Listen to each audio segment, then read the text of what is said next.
ಹರೇ Krishna. Okay, ಕೇಳಿಸ್ತಿಲ್ಲ voice. Hare Krishna. ಇನ್ನ ಸಾಲ್ತಿಲ್ಲ. ಹರೇ ಕೃಷ್ಣ, ಹರೇ ಕೃಷ್ಣ. ಕೃಷ್ಣನ್ ಕೇಳಿಸ್ಬೇಕಲ್ಲ. ಹರೇ ಕೃಷ್ಣ. ಕೃಷ್ಣನ್ಗೆ ಯಾವಾಗೂ ಕೇಳಿಸುತ್ತೆ, ಆದ್ರೆ ನಾವು ಹೇಳಲ್ಲ ಅಷ್ಟೇ. ಓಕೆ, ಎಲ್ಲರಿಗೂ ಶನಿವಾರದ ಈ ಸತ್ಸಂಗ ಕಾರ್ಯಕ್ರಮಕ್ಕೆ ನಮಗೆ ಸ್ವಾಗತ.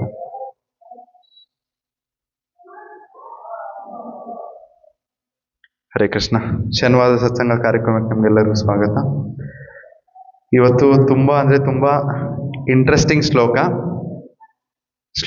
ಶುರು ಮಾಡೋಕ್ಕೂ ಮುಂಚೆ ಫಸ್ಟೇ ನಾನು ಡಿಸ್ಕ್ಲೈಮರ್ ಅಂದ್ರೆ ಫಸ್ಟೇ ಕೇಳ್ಬಿಡ್ತೀನಿ. But terms and conditions apply. ಎಷ್ಟು ಜನಕ್ಕೆ ಇಲ್ಲಿ ಕೂತಿರೋರೆಲ್ಲರೂ, ಮಳೆ ಬರ್ತಾ ಇದೆ, ಸ್ವಲ್ಪ ಜನ ಕಮ್ಮಿ ಬರ್ತಾರೆ, ಬಟ್ ನಿಧಾನವಾಗಿ ಬರ್ತಾರೆ. ಬಟ್ ಕ್ವಶನ್ ಫಸ್ಟೇ ಹೇಳ್ಬಿಡ್ತೀನಿ, ಮತ್ತೆ ಈ ಕ್ವಶನ್ ಆಮೇಲೆ ಹೇಳ್ತೀನಿ. ಎಷ್ಟು ಜನಕ್ಕೆ ಇಲ್ಲಿ ಕೂತಿರೋರೆಲ್ಲರಿಗೂ ಇದೇ ಜನ್ಮದಲ್ಲಿ ಕೃಷ್ಣನ ಹತ್ರ ಹೋಗ್ಬೇಕು? ಎಷ್ಟು ಜನಕ್ಕೆ?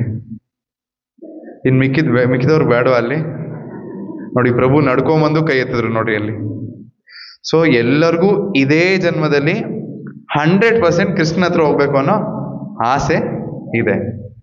ಸೊ ಭೌತಿಕ ಜಗತ್ತಿನಲ್ಲೂ ಈ ತರ ಆಸೆ ಪಟ್ಟಾಗ ಸ್ವಲ್ಪ ಇನ್ಶೂರೆನ್ಸ್ ಏನೇ ತಗೊಂಡೋಗು ಕೆಳಗಡೆ ಟರ್ಮ್ಸ್ ಅಂಡ್ ಕಂಡೀಷನ್ ಅಪ್ಲೈ ಅಂತ ಇರುತ್ತಲ್ಲ, ಅದೇ ತರ ಕೃಷ್ಣ ಅಷ್ಟು ಕಠೋರವಾಗಿ ಏನು ಟರ್ಮ್ಸ್ ಅಂಡ್ ಕಂಡೀಷನ್ ಹೇಳಿಲ್ಲ. ನಾವು ಫಾಲೋ ಮಾಡ್ಬೋದು, ಆ ರೀತಿ ಇರುವಂತ ಇನ್ಸ್ಟ್ರಕ್ಷನ್ನೇ ಕೃಷ್ಣ ಹೇಳಿರೋದು. ಆದ್ರೆ ನಮಗೆ ಅದು ಕಷ್ಟ ಅನ್ಸ್ಬೋದು, ಬಟ್ ಆದ್ರೆ ನಿಜವಾಗ್ಲೂ ಭಕ್ತಿಲಿ ನಾವಿದ್ದಾಗ ಆ ಇನ್ಸ್ಟ್ರಕ್ಷನ್ನ ನಾವು ಫಾಲೋ ಮಾಡೋಕ್ಕೆ ಸುಲಭವಾಗುತ್ತೆ. ಸೊ ಇವತ್ತು ಇದಕ್ಕೆ ಕ್ವಾಲಿಫಿಕೇಶನ್ ಏನು? ಇದೇ ಜನ್ಮದಲ್ಲಿ ನಾವು ಖಚಿತವಾಗಿ ಕೃಷ್ಣನ ಹತ್ರ ಹೋಗ್ಬೇಕು ಅಂದ್ರೆ ನಾವು ಏನು ಮಾಡಬೇಕು ಅನ್ನೋದನ್ನ ಕೃಷ್ಣ 9.27 9ನೇ ಅಧ್ಯಾಯ 27ನೇ ಶ್ಲೋಕದಲ್ಲಿ ಕೃಷ್ಣ ಹೇಳ್ತಾನೆ. ಓಕೆನಾ? 9ನೇ ಅಧ್ಯಾಯ 27ನೇ ಶ್ಲೋಕ. ಕನ್ನಡ ಭಗವದ್ಗೀತಾ ಇದ್ರೆ ಯಥಾರೂಪ ಪೇಜ್ ನಂಬರ್ 452 ಕನ್ನಡದಲ್ಲಿ. ಓಕೆನಾ? ಸೊ ಶ್ಲೋಕ ಓಪನ್ ಮಾಡ್ಕೊಳ್ಳಿ. ಸ್ವಲ್ಪ ಚಿಕ್ಕದಾಗಿ ರೀಕ್ಯಾಪ್ ಹೋಗ್ತೀನಿ. ಹೋದ ಕ್ಲಾಸಲ್ಲಿ ಪ್ರಭು ಹೇಳಿದು ಪತ್ರಂ ಪುಷ್ಪಂ ಫಲಂ ತೋಯಂ ಯೋಮೇ ಭಕ್ತ್ಯಾ ಪ್ರಣಶ್ಯತಿ. ಸೊ ನಾವು ಶ್ಲೋಕದಲ್ಲಿ ಏನ್ ತಿಳ್ಕೊಂಡ್ವಿ? ನಾವು ಭಕ್ತಿಯಿಂದ ಒಂದು ಎಲೆ ಆಗ್ಲಿ ಒಂದು ನೀರಾಗ್ಲಿ ಕೃಷ್ಣನ್ಗೆ, ಅಂದ್ರೆ ಕೃಷ್ಣ ಏನು ರಿಕ್ವೈರ್ಮೆಂಟ್ಸ್ ಅಥವಾ ಏನು ಕೊಡ್ತಾ ಇಲ್ಲ. ನನಗ್ ನೀನು ಇದೇ ಮಾಡು, ಇದೇ ತರ ಬೋಗಾಡು, ಏನು ಆ ತರ ಏನು ಕೊಡ್ತಾ ಇಲ್ಲ. ಕೃಷ್ಣನಿಗೆ ಭಕ್ತಿಯಿಂದ ನಾವು ಏನನ್ನಾದ್ರೂ ನಾವು ಭಕ್ತಿಯಿಂದ ಕೃಷ್ಣನಿಗೆ ಅರ್ಪಣೆ ಮಾಡಿದ್ರೆ ಅದನ್ನ ಸ್ವೀಕರಿಸ್ತಾನೆ. ಇದೇ ಹೋದ ಕ್ಲಾಸಿನ ಸರಳವಾದ ಒಂದು ತಾತ್ಪರ್ಯ ಅಥವಾ ಸಮ್ಮರಿ. ಪ್ರಭುಗಳು ಹಲವಾರು ನಿದರ್ಶನ ಅಂದ್ರೆ ಎಕ್ಸಾಂಪಲ್ಸ್ ಉದಾಹರಣೆ ಕೊಟ್ಟರು, ಮಾಧವೇಂದ್ರ ಪುರಿ ಅವ್ರದ್ದು ಹಲವಾರು. ಸೊ ಇದು ಹೋದ ಶ್ಲೋಕಲ್ಲಿ ನಾವು ಚರ್ಚೆ ಮಾಡಿದ್ವಿ. ಇವಾಗಿಂದ ಶ್ಲೋಕ ಹೇಳ್ಬೇಕಾದ್ರೆ 9.27 9.27 ಶ್ಲೋಕ ಹೇಳ್ತೀನಿ, ನೀವು ಹೇಳಿ. ಯತ್ ಕರೋಷಿ ಯದಶ್ನಾಸಿ ಯಜ್ಜುಹೋಷಿ ದದಾಸಿ ಯತ್ ಯತ್ ತಪಸ್ಯಾಸಿ ಕೌಂತೇಯ ತತ್ ಕುರುಷ್ವ ಮದರ್ಪಣಂ. ಯತ್ ಕರೋಷಿ ಯದಶ್ನಾಸಿ ಯಜ್ಜುಹೋಷಿ ದದಾಸಿ ಯತ್ ಯತ್ ತಪಸ್ಯಾಸಿ ಕೌಂತೇಯ ತತ್ ಕುರುಷ್ವ ಮದರ್ಪಣಂ. ಯತ್ ಕರೋಷಿ ಯದಶ್ನಾಸಿ ಯಜ್ಜುಹೋಷಿ ದದಾಸಿ ಯತ್ ಯತ್ ತಪಸ್ಯಾಸಿ ಕೌಂತೇಯ ತತ್ ಕುರುಷ್ವ ಮದರ್ಪಣಂ.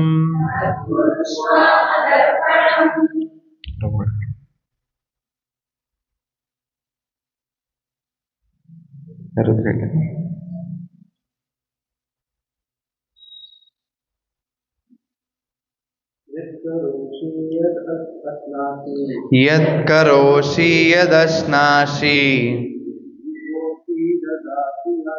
ಯಜ್ಜುಹೋಷಿ ದದಾಸಿ ಯತ್ ಯತ್ ತಪಸ್ಯಾಸಿ ಕೌಂತೇಯ ತತ್ಕುರುಷ್ವ ಮದರ್ಪಣಂ. ಮಾತಾಜಿ ಸರ್ ಯಾರು ಹೇಳಿದ್ರು? ಯತ್ಕರೋಷಿ ಯದಶ್ನಾಸಿ ಯಜ್ಜುಹೋಷಿ ದದಾಸಿ ಯತ್ ಯತ್ತಪಸ್ಯಾಸಿ ಕೌಂತೇಯ ತತ್ಕುರುಷ್ವ ಮದರ್ಪಣಂ. ಯತ್ಕರೋಷಿ ಯದಶ್ನಾಸಿ ಯಜ್ಜುಹೋಷಿ ದದಾಸಿ ಯತ್ ಯತ್ತಪಸ್ಯಾಸಿ ಕೌಂತೇಯ ತತ್ಕುರುಷ್ವ ಮದರ್ಪಣಂ. ಓಕೆ, ಅನುವಾದ ಓದ್ತೀನಿ.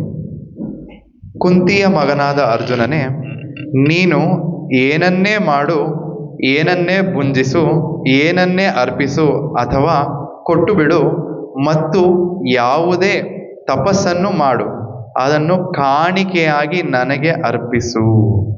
ಇದು ಅನುವಾದ.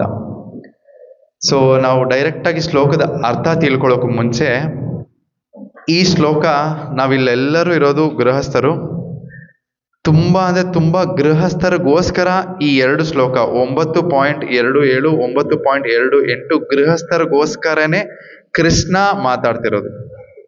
ಓಕೆನಾ?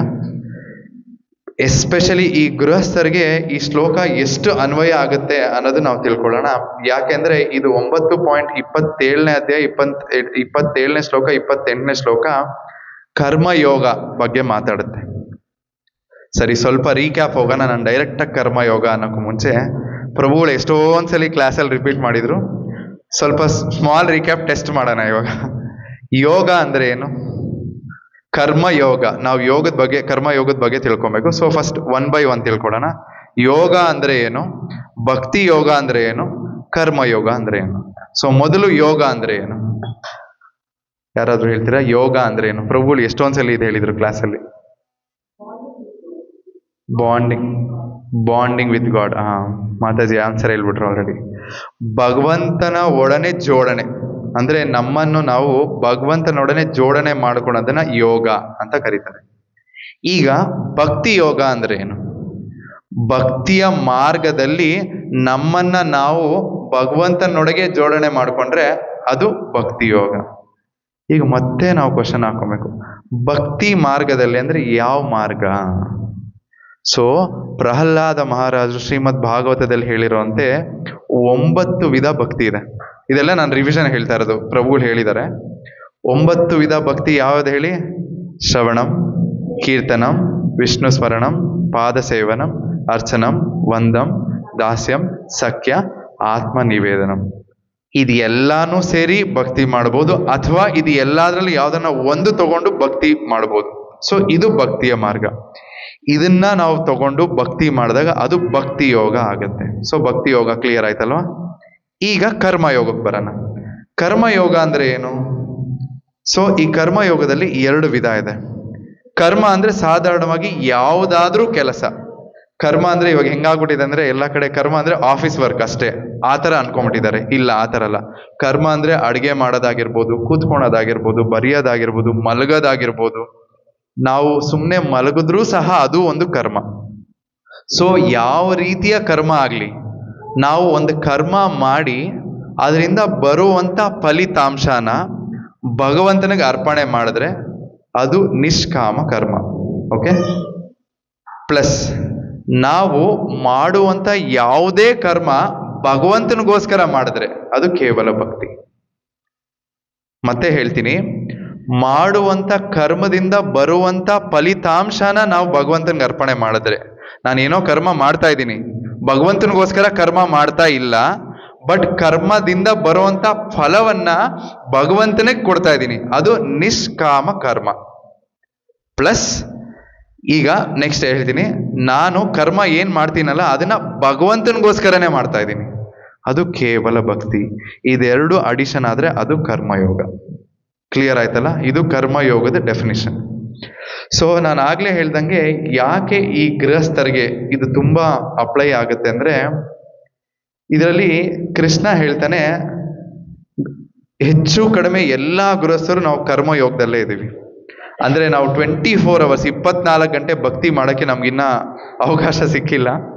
ಸಿಗ್ಬೇಕು ಆಕ್ಚುಲಿ, ಅವಕಾಶ ಸಿಕ್ಕಿಲ್ಲ. ಆದ್ರೆ ನಮ್ಮನ್ನ ನಾವು ಈ ಭೌತಿಕ ಜಗತ್ತಿನ ಚಟುವಟಿಕೆ ಅಥವಾ ಕೆಲಸಗಳಲ್ಲಿ ತೊಡಕೊಂಡು ನಾವು ಭಕ್ತಿ ಮಾಡ್ತಾ ಇದ್ದೀವಿ. ಅಂದ್ರೆ ನಾವು ನಮ್ಮನ್ನ ಈ ಭೌತಿಕ ವಿಷಯಕ್ಕೆ ತೊಡಕೊಂಡು, ಅಂದ್ರೆ IT ಕಂಪ್ನಿಲಿ ಕೆಲಸ ಮಾಡೋದಾಗಿರ್ಬೋದು, ಕಾಲೇಜಲ್ಲಿ ಓದೋದಾಗಿರ್ಬೋದು, ಸ್ಕೂಲ್ಗೆ ಹೋಗೋದಾಗಿರ್ಬೋದು, ಅಥವಾ ಮನೇಲಿ ಮಾತಾಜಿಯರಿದ್ರೆ ಅಡುಗೆ ಕೆಲಸ ಮಾಡೋದಾಗಿರ್ಬೋದು. ಸೊ ಎಲ್ಲ ಮಾಡ್ತಾ ಇದ್ದೀವಿ. ಆದ್ರೂ ನಾವು ಬರುವಂತ ಫಲಗಳನ್ನ ಭಗವಂತನ ಕೊಡ್ತಾ ಇದ್ರೆ ನಾವು ನಿಷ್ಕಾಮ ಕರ್ಮ ಮಾಡ್ತಾ ಇದ್ದಂಗೆ ಆಯ್ತು. ಆದ್ರೆ ಕೃಷ್ಣ ಇಲ್ಲಿ ಏನ್ ಹೇಳ್ತಾ ಇದ್ದಾನೆ ಗೊತ್ತಾ, ಈ ಶ್ಲೋಕದಲ್ಲಿ ಕುಂತಿಯ ಮಗನಾದ ಅರ್ಜುನನೇ, ನೀನು ಏನನ್ನೇ ಮಾಡು, ಏನನ್ನೇ ಮಾಡು, ಕೆಲಸ ಯಾವ್ದನ ಆಗಿರ್ಬೇಡಿ, ನೀವು ಕಸ ಗುಡ್ಸೋದಾಗಿರ್ಬೋದು, ಅಡುಗೆ ಮಾಡೋದು, ಎಂತ ಕೆಲಸ ಆಗಿರ್ಲಿ, ಅದನ್ನ ನನಗೋಸ್ಕರ ಮಾಡು. Point number 1. ಸೊ ಕೃಷ್ಣ ಏನ್ ಹೇಳ್ತಾನೆ ಇಂಗ್ಲಿಷಲ್ಲಿ, ವಾಟ್ ಎವರ್ ಯು ಡೂ, ನೀನು ಏನೇ ಮಾಡು ಅದನ್ನ ನನಗೋಸ್ಕರ ಮಾಡು. Terms and condition number 1. Okay. ಎರಡನೇದು, ನೀನು ಏನನ್ನೇ ಮುಂಜಿಸು ಅಂದ್ರೆ ಏನನ್ನಾದ್ರೂ ಸೇವಿಸು ಅಂತ ಅರ್ಥ. ಸೊ ನಾವು ಏನನ್ನಾದ್ರೂ ತಿಂದ್ರೂ ಭಗವಂತನಿಗೆ ಅರ್ಪಣೆ ಆಗಿರುವಂತ ಪ್ರಸಾದವನ್ನ ನಾವು ಸ್ವೀಕರಿಸ್ಬೇಕು. ಇದು ಎರಡನೇದು. ನಾವು ಏನೇ ಸೇವಿಸಿದ್ರು ನಮ್ಮ ಜೀವನದಲ್ಲಿ, ಇಡೀ ಜೀವನದಲ್ಲಿ, ಇವಾಗ ಭಕ್ತಿಗೆ ಬಂದ್ಮೇಲೆ ಅಟ್ಲೀಸ್ಟ್ ಆ ಪ್ರಜ್ಞೆ ಇರ್ಬೇಕು ನಮ್ಗೆ, ಭಗವಂತನಿಗೆ ನೈವೇದ್ಯ ಆದ್ಮೇಲೆ ಆ ಪ್ರಸಾದವನ್ನ ನಾವು ಸ್ವೀಕರಿಸ್ಬೇಕು. ಇದು ಎರಡನೇದು. ಮೂರನೇದು, ಇಲ್ಲಿ ಏನನ್ನೇ ಅರ್ಪಿಸು ಅಥವಾ ಕೊಟ್ಟು ಬಿಡು ಅಥವಾ ಯಾವುದೇ ತಪಸ್ಸನ್ನು ಮಾಡು. ಸೊ ನಾವು ಈ ಜಗತ್ತಿನಲ್ಲಿದ್ದಾಗ ದಾನ ಧರ್ಮ ಮಾಡ್ತಾ ಇರ್ತೀವಲ್ಲ, ಯಾರಿಗಾದ್ರೂ ದಾನ, ನಾವು ಕೊಡುವಂತ ದಾನವನ್ನು ಸಹ ನನಗೇ ಮಾಡು ಅಂತ ಕೃಷ್ಣ ಹೇಳ್ತಾ ಇದ್ದಾನೆ. ನೀನ್ ದಾನ ಮಾಡ್ತೀಯ, ನನಗೋಸ್ಕರ ಕೊಡಪ್ಪ ದಾನ. ಇದು ಮೂರನೇದು. ನಾಲ್ಕನೇದು, ನೀನು ತಪಸ್ಸನ್ನು ಮಾಡು, ಯಾವುದಾದ್ರೂ ರೀತಿಯ ತಪಸ್ಸನ್ನು ಮಾಡು, ನನಗೋಸ್ಕರ ಮಾಡು. ತಪಸ್ ಅಂದಿದ ತಕ್ಷಣ ಕನ್ಫ್ಯೂಸ್ ಆಗೋದು ಬೇಡ. ನಾವು ಸಿಟಿಲಿ ಇದ್ಕೊಂಡು ಏನಪ್ಪ ಫಾರೆಸ್ಟ್ಗೆ ಹೋಗಿ ಅಥವಾ ಎಲ್ಲನ ಹೋಗಿ ತಪಸ್ ಮಾಡಬೇಕು, ಆ ಥರ ಕೃಷ್ಣ ಹೇಳ್ತಾ ಇಲ್ಲ. ತಪಶ್ಚರ್ಯ ಅಂದ್ರೆ ಉದಾಹರಣೆಗೆ ಓಕೆ, ಹೀಗೆ ಎಕ್ಸಾಂಪಲ್ ತಗೊಳ್ಳೋಣ. ಅಲ್ಲಿ ಹುಳಿಮಾವಲಿ ನಮ್ಮ ಮನೆ ಹತ್ರ ಅಲ್ಲಿ ಒಂದು ಸಣ್ಣ ಪಾರ್ಕ್ ಇದೆ. ಅಲ್ಲಿ ನಾನು ಬೆಳಿಗ್ಗೆ ನೋಡ್ತೀನಿ, ನಾನು ಮಂಗಳಾರತಿಗೆ ಹೋಗ್ಬೇಕಾದ್ರೆ ಸಮಯದಲ್ಲಿ ನಾನು ನೋಡ್ತಾ ಇರ್ತೀನಿ, ಬೆಳಿಗ್ಗೆನೆ ಬೇಗ ಎದ್ದು ಒಂದಷ್ಟು ಮಹಿಳೆಯರು ಮತ್ತೆ ಪ್ರಭುಗಳೆಲ್ಲ ಬೆಳಿಗ್ಗೆ 5 ಗಂಟೆಗೆಲ್ಲ ಬಂದ್ಬಿಟ್ಟು ಪಾರ್ಕಲ್ಲಿ ವಾಕ್ ಮಾಡ್ತಾ ಇರ್ತಾರೆ. ಅದು ಸಹ ಒಂದು ತಪಶ್ಚರ್ಯ. ಏನಕ್ಕೆ? ಅವರು ತಮ್ಮ ದೇಹದ ತೂಕ ಕಮ್ಮಿ ಮಾಡ್ಕೊಳಕ್ಕೆ, ಇಲ್ಲ ಏನೋ ಮನಃಶಾಂತಿಗೋ ಸೊ ತಪಶ್ಚರ್ಯ ಮಾಡ್ತಿದ್ದಾರೆ. ಅಂದ್ರೆ ಸರಳವಾಗಿ ಹೇಳ್ಬೇಕು ಅಂದ್ರೆ, ನಮ್ಮ ದೇಹಕ್ಕೆ ಆಗದೆ ಇರೋಷ್ಟು, ಅಂದ್ರೆ ಒಂದು ಲೆವೆಲಲ್ಲಿ ಸ್ವಲ್ಪ ಕಠಿಣತನ, ನಾವು ಆ ಕಠಿಣತೆ ನಾವು ಎಕ್ಸ್ಪೀರಿಯನ್ಸ್ ಮಾಡ್ತೀವಲ್ಲ. ಸೊ ನನ್ನ ದೇಹ 100% ವರೆಗೂ ವಾಕ್ ಮಾಡ್ಬೋದು ಅಂತ ಅನ್ಕೊಂಡ್ರೆ, ನಡಿಬೋದು ಅನ್ಕೊಂಡ್ರೆ, 120% ನಾನು ಪ್ರಯತ್ನ ಮಾಡ್ತೀನಿ ನೋಡಿ. ಅಂದ್ರೆ ಆ ಕಠಿಣತೆನ ನಾನು ಅಕ್ಸೆಪ್ಟ್ ಮಾಡ್ತಾ ಇದ್ದೀನಿ, ನಾನು ಪ್ರಯತ್ನ ಮಾಡ್ತಾ ಇದ್ದೀನಿ, ಅದನ್ನ ತಪಶ್ಚರ್ಯ ಅಂತಾರೆ. ಸೊ ಒಂಥರ ಲೆವೆಲ್ ಅಪ್ ಮಾಡ್ಕೊಂಡಾಗೆ, ನನಗಾಗಲ್ಲ ಆ ಕೆಲಸ ಮಾಡಕ್ಕೆ, ಬಟ್ ನಾನು 100% ಇಂದ 120% ಶಕ್ತಿ ಹಾಕಿ ಪ್ರಯತ್ನ ಮಾಡ್ತೀನಿ, ಅದನ್ನ ತಪಶ್ಚರ್ಯ. ಇನ್ನೂ ಸರಳವಾಗಿ ಹೇಳ್ಬೇಕು ಅಂದ್ರೆ, ನನ್ನ ದೇಹಕ್ಕೆ ಅದು ಮಾಡಕ್ ಆಗಲ್ಲ, ಆದ್ರೆ ನಾನು ಅದನ್ನ ಮಾಡಕ್ಕೆ ಪ್ರಯತ್ನ ಮಾಡಿ ಮಾಡಕ್ಕೆ ಒಪ್ಕೊಳ್ತೀನಿ, ನನ್ನನ್ನ ನಾನು ಸರಿ ತಿದ್ದುಕೊಳ್ತೀನಿ, ಅದನ್ನ ತಪಶ್ಚರ್ಯ ಅಂತಾರೆ. ಸೊ ಈ ರೀತಿ ಯಾವುದೇ ಒಂದು ತಪಶ್ಚರ್ಯ ಆಗ್ಲಿ, ಅದನ್ನ ನೀನು ನನಗ್ ಮಾಡು ಅಂತ ಕೃಷ್ಣ ಅರ್ಜುನ್ಗೆ ಹೇಳ್ತಾ ಇದ್ದಾನೆ. ಇದು ಮೂರನೇದು. ನಾಲ್ಕನೇದು. ನೆಕ್ಸ್ಟ್ ಅರ್ಪಿಸುವುದು. ನೀನು ಏನೇ ಒಂದು ಅರ್ಪಿಸು. ಇವಾಗ ನಾವು ಹೋಗಿ ಹೊರಗಡೆ ಹೋಗಿ ಬಟ್ಟೆ ತಗೋತೀವಿ ಅಥವಾ ಶಾಪಿಂಗ್ ಮಾಲ್ಗೆ ಹೋಗಿ ಗಾಡಿ ತಗೋತೀವಿ, ಏನೇ ಆಗ್ಲಿ ಭಗವಂತನ ಸೇವೆಗೋಸ್ಕರ ಅರ್ಪಿಸು ಅಂತ ಕೃಷ್ಣ ಹೇಳ್ತಾನೆ. ಸೊ ಕೃಷ್ಣ ಈ ರೀತಿ 5 ರೀತಿಯ ಗೃಹಸ್ಥರಿಗೆ ಮಾಹಿತಿಯನ್ನು ಕೊಟ್ಟ. ಸೊ ನಾವು ಗೃಹಸ್ಥರಾಗಿ ನಮ್ಮ ಜೀವನದಲ್ಲಿ ಇವಾಗ ಹೆಂಗಾಗ್ಬಿಟ್ಟಿದೆ ಅಂದ್ರೆ, ಬರೀ ಕೆಲಸ ಮಾಡ್ತೀವಿ, ಸರಿ ನಾನು ನನ್ನ ಕೆಲಸದಿಂದ ಬರುವಂತ ಸಂಬಳದಿಂದ ನಾನು ಒಂದಿಷ್ಟು ಕೊಟ್ಬಿಡೋಣ ಅಂತ ಅನ್ಕೊಳ್ತೀವಿ. ಬಟ್ ಆದ್ರೆ ಕೆಲಸ ಒಂದೇ ಅಲ್ಲ, ನಾವು ಮಾಡುವಂತ ಜೀವನದಲ್ಲಿ ಪ್ರತಿಯೊಂದು ಚಟುವಟಿಕೆ, ಪ್ರತಿ ಕ್ಷಣ ಚಟುವಟಿಕೆ ಕೃಷ್ಣನಿಗೋಸ್ಕರ ಆಫರ್ ಮಾಡಿದಾಗ ಆಗ ಅದು ಈ ಕರ್ಮಯೋಗದ ಕೆಳಗೆ ಬರುತ್ತೆ. ನಾವು ಇದನ್ನ ಮರ್ತೋಗ್ಬಿಡ್ತೀವಿ. ಅಂಡ್ ಎಷ್ಟೋ ಜನ ನಮ್ಗೆ ಗೊತ್ತಿರಲ್ಲ, ಇಲ್ಲಿ ಹೊಸಬ್ರು ಬಂದಿರ್ತೀರಾ, ಇದು ಆಕ್ಚುಲಿ ಮ್ಯಾಂಡೇಟ್ರಿ. ನಾವು ದುಡಿತಾ ಇರ್ಬೋದು. ನಾವು ದುಡಿಯೋದ್ರಿಂದ ಬರುವಂತ ಪ್ರತಿಫಲದಲ್ಲಿ ನಾವು ಭಗವಂತನಿಗೆ ಕೊಡದೇ ಇದ್ರೆ ನಾವು ಅದರಿಂದ ಬರುವಂತ ಕರ್ಮ ಫಲಕ್ಕೆ ಭಾಗಿಯಾಗ್ಬೇಕಂದ್ರೆ ಆ ರಿಯಾಕ್ಷನ್ಸ್ಗೆ ನಾವು ನಮ್ಮನ್ನ ಒಳ ಪಟ್ಕೊಳ್ಬೇಕಾಗತ್ತೆ. ಬಟ್ ಆದ್ರೆ ಭಗವಂತನ್ಗೆ ಅರ್ಪಣೆ, ಭಗವಂತ ನಿನ್ ಸ್ಯಾಲ್ರಿ ಏನ್ ಬರ್ತಿದೆ, ಓಕೆ 50,000 ಬರ್ತಾ 50,000 ಫುಲ್ ಕೊಡಪ್ಪ, ಆ ತರ ಕೇಳಲ್ಲ ಭಗವಂತ. ಶಾಸ್ತ್ರದ ಪ್ರಕಾರ ಹೇಳ್ಬೇಕಾದ್ರೆ 50% ನಾವು ಭಗವಂತನಿಗೆ ನಾವು ಕೊಡ್ಬೇಕು. ಬಟ್ ಆದ್ರೆ ಎಲ್ಲರ ಕಷ್ಟ ಇರುತ್ತೆ, ಕೃಷ್ಣನ್ಗೂ ಅರ್ಥ ಆಗುತ್ತೆ. ಇನ್ಫ್ಯಾಕ್ಟ್ ಕೃಷ್ಣನ ಹತ್ರ ಏನು ಇಲ್ಲ ಅಂತಲ್ಲ, ಕೃಷ್ಣ ಲಕ್ಷ್ಮೀಪತಿ, ಕೃಷ್ಣ ಅವನ ಹತ್ರ ಇಲ್ದೆ ನಮ್ಮ ಹತ್ರ ಕೇಳ್ತಾ ಇಲ್ಲ. ನಿನಗೆ ಎಷ್ಟಾಗುತ್ತೋ ಅಷ್ಟು ನನಗೆ ಕೊಡು, ಆ ಕೊಡೋದ್ರಿಂದನೂ ಕೃಷ್ಣನ್ಗೆಲ್ಲ ಬೆನಿಫಿಟ್ಟು, ಪ್ರತಿಫಲ. ನಮಗೆ ಕೃಷ್ಣ ವಾಪಸ್ಸು ಅದನ್ನ ಶುದ್ಧಿ ಮಾಡಿ ವಾಪಸ್ ಕೊಡ್ತಾ ಇದ್ದಾನೆ. ಅಂದ್ರೆ ಆ ಪ್ರತಿಫಲದಿಂದ ಬರುವಂತ ಕರ್ಮಫಲ ಪಾಪ ಏನೇ ಇದ್ರು ಆ ರಿಯಾಕ್ಷನ್ಸ್ ನಮಗೆ ಅದು ಅಫೆಕ್ಟ್ ಆಗೋದಿಲ್ಲ. ಇದು ಸಂಬಳದ ವಿಷಯದಲ್ಲಿ. ಆದ್ರೆ ಪ್ರಸಾದದ ವಿಷಯದಲ್ಲೂ ಅಷ್ಟೇ. ನಮಗ್ ಗೊತ್ತಿಲ್ಲ, ನಾವು ಇಲ್ಲಿಂದ ಅಕ್ಕಿ ತಗೊಂಡ್ಬರ್ತೀವಿ, ಎಲ್ಲೆಲ್ಲಿಂದನೋ ಹಣ್ಣು ತರ್ತೀವಿ, ಅದೆಲ್ಲ ಹೇಗೆ ಸಂಪಾದನೆ ಮಾಡಿದ್ದಾರೆ, ಹೇಗೆ ಬೆಳೆದಿದ್ದಾರೆ ನಮಗ್ ಗೊತ್ತಾ? ಅಕ್ಕಿ ಎಲ್ಲಿಂದನೋ ಬರುತ್ತೆ, ನಮ್ಗೆ ಎಲ್ಲಿಂದನೋ ಮಾರ್ಕೆಟ್ ಊರಿಂದ ಬರುತ್ತೆ, ಊರಿಂದ ಮರ್ಚೆಂಟ್ಗೆ ಬರುತ್ತೆ, ಅವನಿಂದ ಮತ್ತೆ ಮಾರ್ಕೆಟ್ಗೆ ಬರುತ್ತೆ, ಮಾರ್ಕೆಟಿಂದ ಲೋಕಲ್ ಅಂಗಡಿಗೆ ಬರುತ್ತೆ, ಲೋಕಲ್ ಅಂಗಡಿಯಿಂದ ನಾವು ತಗೊಳ್ತೀವಿ. ಈ ಎಲ್ಲಾ ಹಾದಿಲಿ ಆ ಅಕ್ಕಿನ ಟ್ರಾನ್ಸ್ಪೋರ್ಟ್ ಮಾಡೋನಾಗಿರ್ಬೋದು, ಕೊಂಡುಕೊಳ್ಳೋನು, ಅವ್ನು ಏನಾದ್ರೂ ಕರ್ಮ ಮಾಡಿರ್ಬೋದಲ್ವಾ? ಕರೆಕ್ಟ್ ಅಲ್ವಾ? ನಮಗ್ ಗೊತ್ತಿಲ್ಲ ಆ ಪ್ರತಿಭೆ. ಯಾಕಂದ್ರೆ ಸರಳವಾಗಿ ಹೇಳ್ಬೇಕು ಅಂದ್ರೆ ಈ ಕಲಿಯುಗದಲ್ಲಿ ನಾವು ಏನೇ ಕೆಲಸ ಮಾಡಿದ್ರು ಅದೊಂದು ಕರ್ಮ. ಆ ಕರ್ಮಕ್ಕೆ ಪಾಪ ಪುಣ್ಯ ಅಟ್ಯಾಚ್ ಆಗಿರುತ್ತೆ. ಒಳ್ಳೆ ಕೆಲಸ ಮಾಡಿದ್ರೆ ಪುಣ್ಯ, ಕೆಟ್ಟ ಕೆಲಸ ಮಾಡಿದ್ರೆ ಪಾಪ. ಈಗ ಅಕ್ಕಿ ಅಲ್ಲಿಂದ ಬರುವಾಗ ಏನಾದ್ರೂ ಕೆಲಸ ಆಗಿರ್ಬೋದಲ್ವಾ? ಅದಕ್ಕೋಸ್ಕರ ನಾವು ಮಾಡುವಂತ ಪ್ರತಿಯೊಂದು ಅಡುಗೆ ಭಗವಂತನಿಗೆ ನಾವು ನೈವೇದ್ಯ ಮಾಡಿದಾಗ ಭಗವಂತ ಅದನ್ನ ಕರ್ಮ ಫ್ರೀ ಮಾಡಿ ಕೊಡ್ತಾನೆ. That is the magic of Krishna. ಎಷ್ಟು ಕೃಪೆ ನೋಡಿ. ಜಸ್ಟ್ ಭಗವಂತನ ಮುಂದೆ ನಾನು ಅರ್ಪಣೆ ಮಾಡ್ತೀನಿ, ಭಗವಂತ ಅದ್ರಲ್ಲಿರುವಂತ ಪ್ರತಿಫಲ ಅಂದ್ರೆ ಕರ್ಮವನ್ನ ಎಲ್ಲ ತಗೊಂಡು ನಮಗೆ ಶುದ್ಧಿ ಮಾಡಿ ಕೊಡ್ತಾ ಇದ್ದಾನೆ. ಸೊ ಗೃಹಸ್ಥರು ಇದನ್ನ ಫಾಲೋ ಮಾಡ್ಬೇಕಾಗಿರೋಂಥ 5 ಅಂಶ ಇದೆ. ಸೊ ಪ್ರಸಾದದ ಬಗ್ಗೆ ಮಾತಾಡಿದ್ವಿ, ಮತ್ತೆ ನಾವೇನೇ ಕೆಲಸ ಮಾಡಿದ್ರೆ ಅಂದ್ರೆ ನಮ್ಮ ಉದ್ಯೋಗದ ಬಗ್ಗೆ ಮಾತಾಡಿದ್ವಿ. ನೆಕ್ಸ್ಟ್ ತಪಶ್ಚರ್ಯಕ್ಕೆ ಬರ್ತೀನಿ, ಗೃಹಸ್ಥರು ಮಾಡ್ಬೇಕಾದ ತಪಶ್ಚರ್ಯ. ಇನ್ನ ಭಾವಾರ್ಥಕ್ಕೆ ಹೋಗಿಲ್ಲ, ಭಾವಾರ್ಥ ತುಂಬಾ ಚೆನ್ನಾಗಿದೆ, ಅದಕ್ಕೆ ಹೋಗ್ತೀನಿ. ತಪಶ್ಚರ್ಯ ಅಂತ ಬಂದಾಗ ಭಗವಂತನ ಭಕ್ತಿ ಸೇವೆಯಲ್ಲಿ ತಪಶ್ಚರ್ಯ ಅಂದ್ರೆ ಫಸ್ಟ್ ತಪಶ್ಚರ್ಯ ನಾವು ಫಾಲೋ ಮಾಡ್ಬೇಕಾಗಿದ್ದು ಬೆಳಗ್ಗೆ ಬೇಗ ಎದ್ದೇಳ್ಬೇಕು. ಅದೇ ಮೊದಲು ತಪಶ್ಚರ್ಯ, ಎಲ್ಲರಿಗೂ ಆಗದೆ ಇರೋವಂಥದ್ದು, ಬಟ್ ಅದನ್ನು ಮಾಡಲೇಬೇಕು. ಯಾಕೆಂದ್ರೆ ಇದು ನಮಗೆ ಕೊಟ್ಟಿರುವಂಥದ್ದು, ಅಥವಾ ನಾವು ಇದು ನಮಗೆ ತಿಳ್ಕೊಂಡಿರುವಂಥದ್ದು ಹೇಗೆ ಅಂದ್ರೆ ಗುರು ಸಾಧು ಶಾಸ್ತ್ರ.